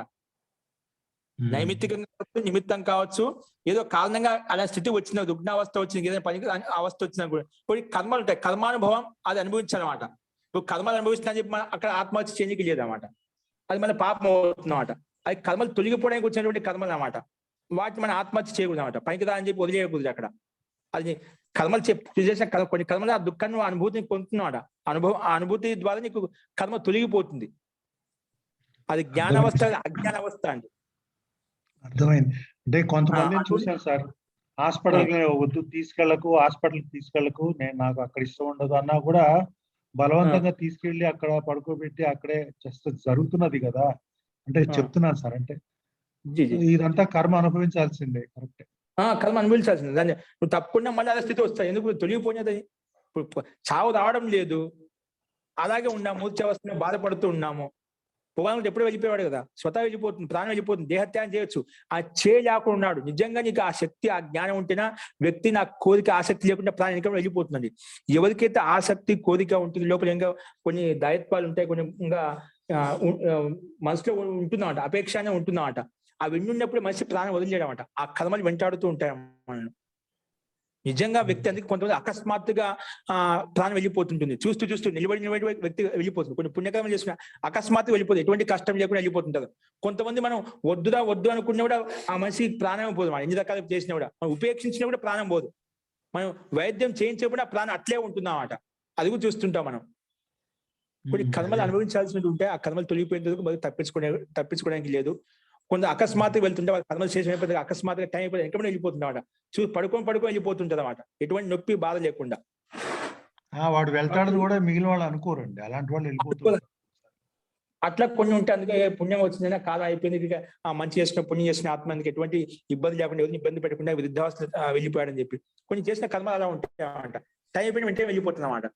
కాబట్టి ఒకటి గుర్తు పెట్టుకోండి, ఏదైనా కర్మలు శ్రేష్టంగా ఉన్న వ్యక్తి ఎప్పుడు కూడా శరీరం దేహత్యాగం చేసుకోలేడు. ఖచ్చితంగా ఒక జ్ఞాని పురుషుడు మాత్రమే, తెలిసిన వ్యక్తి మాత్రమే ఈ శరీరం పనికి రాదనుకునే వాటి వాళ్ళు దేహత్యాగం చేస్తారు. జీవన్ముక్త అవస్థ వాళ్ళు త్యాగం చేయగలుగుతారు. అందరికీ సాధ్యం కాదు. రాముని విషయంలో, కృష్ణుని విషయంలో వాళ్ళు దేహత్యాగం చేసింటే వాళ్ళు తెలుసు, వాళ్ళ కర్మలు తెలుసా అన్నమాట. వాళ్ళు కర్మలు దాయత్వం పెట్టుకుని వాళ్ళు చేయలేదు అన్నమాట. అది చేయలేదు, ఆత్మహత్య చేసుకునేవాడు. ఆత్మహత్య దేహత్యాగం అంటారు. అదేలేండి. అనాయాస మరణం అంటారు. అనాయాస మరణం అనేది ఒకే పుణ్యం చేస్తే వస్తుంది. అది పుణ్యం వల్ల వస్తుంది, ఎటువంటి బాధ లేకుండా వాళ్ళు వెళ్ళిపోతూ ఉంటారు. మనకు అవతార సంపూర్ణమైంది అంటారు కదా, అవతారం రాముడు అవతారం, కృష్ణ అవతారం సంపూర్ణమైంది అని అంటారు. సంపూర్ణం అంటే ఒక టైం దేహ త్యాగం అనే అనం కదండి. ఇప్పుడు ఎవరికైనా ఇప్పుడు ఎందుకండి వాళ్ళే మనకు పూర్తి ఇతిహాసం గురించి మనకు అంత ఇప్పుడు కథ అనేది మొత్తం పూర్తిగా రాదండి. మనకు కథ చూసినట్టు మొత్తం A to Z 1 by 1 చెప్పుకుంటూ వెళ్ళామంట. కథ అనేది ముగిచ్చేస్తాం, అంతే క్లోజ్ అయిపోయింది. ఆడికి ఇలా అని చెప్పేది అక్కడ తీసుకురావాలి కదా. అప్పుడు వీళ్ళంతా వచ్చి అక్కడ సముద్రం ఒడికి వచ్చి అంతా దేహత్యాగం చేసి వాళ్ళతో వచ్చిన వాళ్ళంతా దాంట్లో సమర్పణ చేశారు, దేహావసానం అయిపోయారు అని చెప్తుంటారు అన్నమాట. ఏదో ఒక ఎండింగ్ చేయాలి కదా కథను. అది ఆ స్థితి ఎవరికి తెలియదు అన్నమాట. ముఖ్యమైన విషయం, ఆ రాముడు ఉన్నప్పుడు ఎలా ఉండేది స్థితి, కృష్ణ ఏ విధంగా ఉన్నప్పుడు ఆయన స్థితి ఎలా ఉండేది, గతివిధి ఎలా ఉండేది, ఏ విధంగా పరిపాలించాలి, ఏ విధంగా అప్పుడు ఉండే పరిస్థితి ఏంటి, అది వ్యక్తీకరించడం, దాంట్లో శిక్షణ ఇవ్వడం కోసం అది ఋషి యొక్క మహత్యం అన్నమాట. తర్వాత ప్రయాణం చేశాడు, కాలం చేశాడు, అది దాన్ని రోచకంగా ఆ రకం చూపిస్తున్నాడు. ఒక మహాన్ వ్యక్తిత్వాన్ని సామాన్యంగా పెడాలంటే దానికి అస్తిత్వం ఉండదు కదా, కానీ కొద్ది రోచకంగా చూపిస్తారు. మామూలు ఎవరైనా కూడా దేహం తీసుకున్న తర్వాత సామాన్యంగా వెళ్ళిపోతుందండి, లేదంటే ఎటువంటి ఇబ్బంది లేకుండా వెళ్ళిపోతుంది, దేహత్యాగం చేసుకుని వెళ్ళిపోతారు కూర్చొని. అంతేగాని విశిష్టమైనటువంటి చేయాల్సిన అవసరం లేదు, జల సమాధి చేయాల్సిన అవసరం, ఇక్కడ పోవాల్సిన అవసరం లేదు. కానీ కొంతమంది వాళ్ళ సంకల్పాన్ని కూడా కొన్ని ఉంటాయి అన్నమాట. ఆ సంకల్పానుగుణంగా జల సమాధి చేసుకుంటూ ఉంటారు, కొన్ని ఇంకో రకంగా సమాధి చేస్తూ ఉంటారు, భిన్న భిన్నంగా చేస్తూ ఉంటారు. అవి సంకల్పానుసారంగా అవి భిన్న భిన్న విశిష్టమైన కారణాలు ఉంటాయి అలా చేసుకోవడానికి. మామూలుగా సహజంగా ప్రాణం పోయడానికి వాళ్ళ ఆ రకంగా ప్రయత్నం విషయం చేయదు కదా, చేస్తున్నారంటే అక్కడ విశిష్టమైన కారణాలు ఉంటాయి. అది ఆ సందర్భంలోకి వెళ్తే తెలుస్తుంది అన్నమాట. కాబట్టి వాళ్ళు అలా చేయలేదండి, అది కథను ఆ రకంగా ముగించారు. రోచకంగా ఉండాలి కాబట్టి మహాపురుషుల యొక్క మరణం కూడా ఔన్నత్యంగానే ఉంటుంది కాబట్టి అలా చూపిస్తారండి. అది వాస్తవం, యథార్థం కాదు. కానీ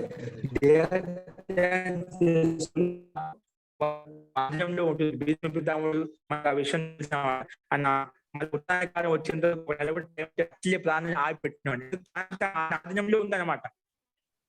అంత కష్టం బాధ అక్కడే ఉండే. ఆ టైం వచ్చిన తర్వాత అప్పుడు ప్రాణం వదిలేసి వెళ్ళిపోయాడు. ఇచ్చా మరణం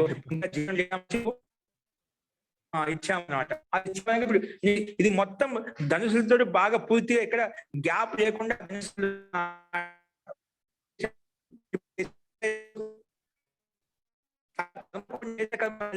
ప్రాయశ్చిత్తం అనుభవించాలి. కొన్ని అధర్మ పక్షులు ఉన్నాయి కాబట్టి దానికి శిక్ష ఇచ్చాడు. తప్పదు, ఆయనకు చేస్తే తప్పదు అన్నట్టు. ధర్మానికి గెలుపు కావాలంటే అధర్మ పక్షం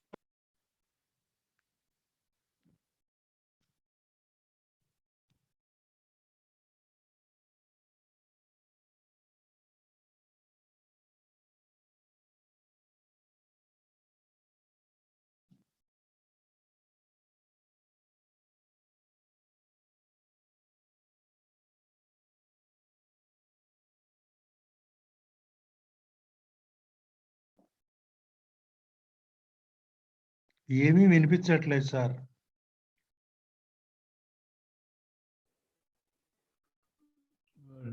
కరెంట్ భీష్మ పితామహుడిది జీ ఇప్పుడు వస్తుందండి. వస్తోందండి. భీష్మ పితామహుడు రాజకారణ కోసం కానీ అట్లా చేయలేదు. ఇచ్చిన కోసం మంచి కోసం సంకల్పిస్తున్నాడు. కాలాంతంలో పరిణామం చెందది అతని పక్షాన్ని వెళ్ళిపోయిన దుర్యోధన వల్ల మీ వాయిస్ బ్రేక్ అవుతుంది సార్ బాగా. కర్మ చేసినమాట, ఇచ్చిన మాట కోసం కర్మ చేశాడనమాట. అది ముఖ్యమైన విషయం అక్కడ. అది నిష్కామ కర్మలు చేసి అతను వెళ్ళిపోయాడు అనమాట. ఓకే అండి, ఈ విషయం గురించి మళ్ళీ రేపు చెప్పుకుందాము. Okay sir. ఓకే సార్, ధన్యవాదాలు. ఓకే అండి, అస్తు. సర్వేభ్యో నమః. మంత్రపాఠం అయిపోయిందండి? అవలేదు. మంత్రపాఠం రేపు తీసుకుందాం, రేపు చూద్దామండి. రేపు ఖచ్చితంగా అడగండి మీరు. శిరీష గారు ఎవరు అడుగుతారు? అస్తు. మంత్రపాఠ.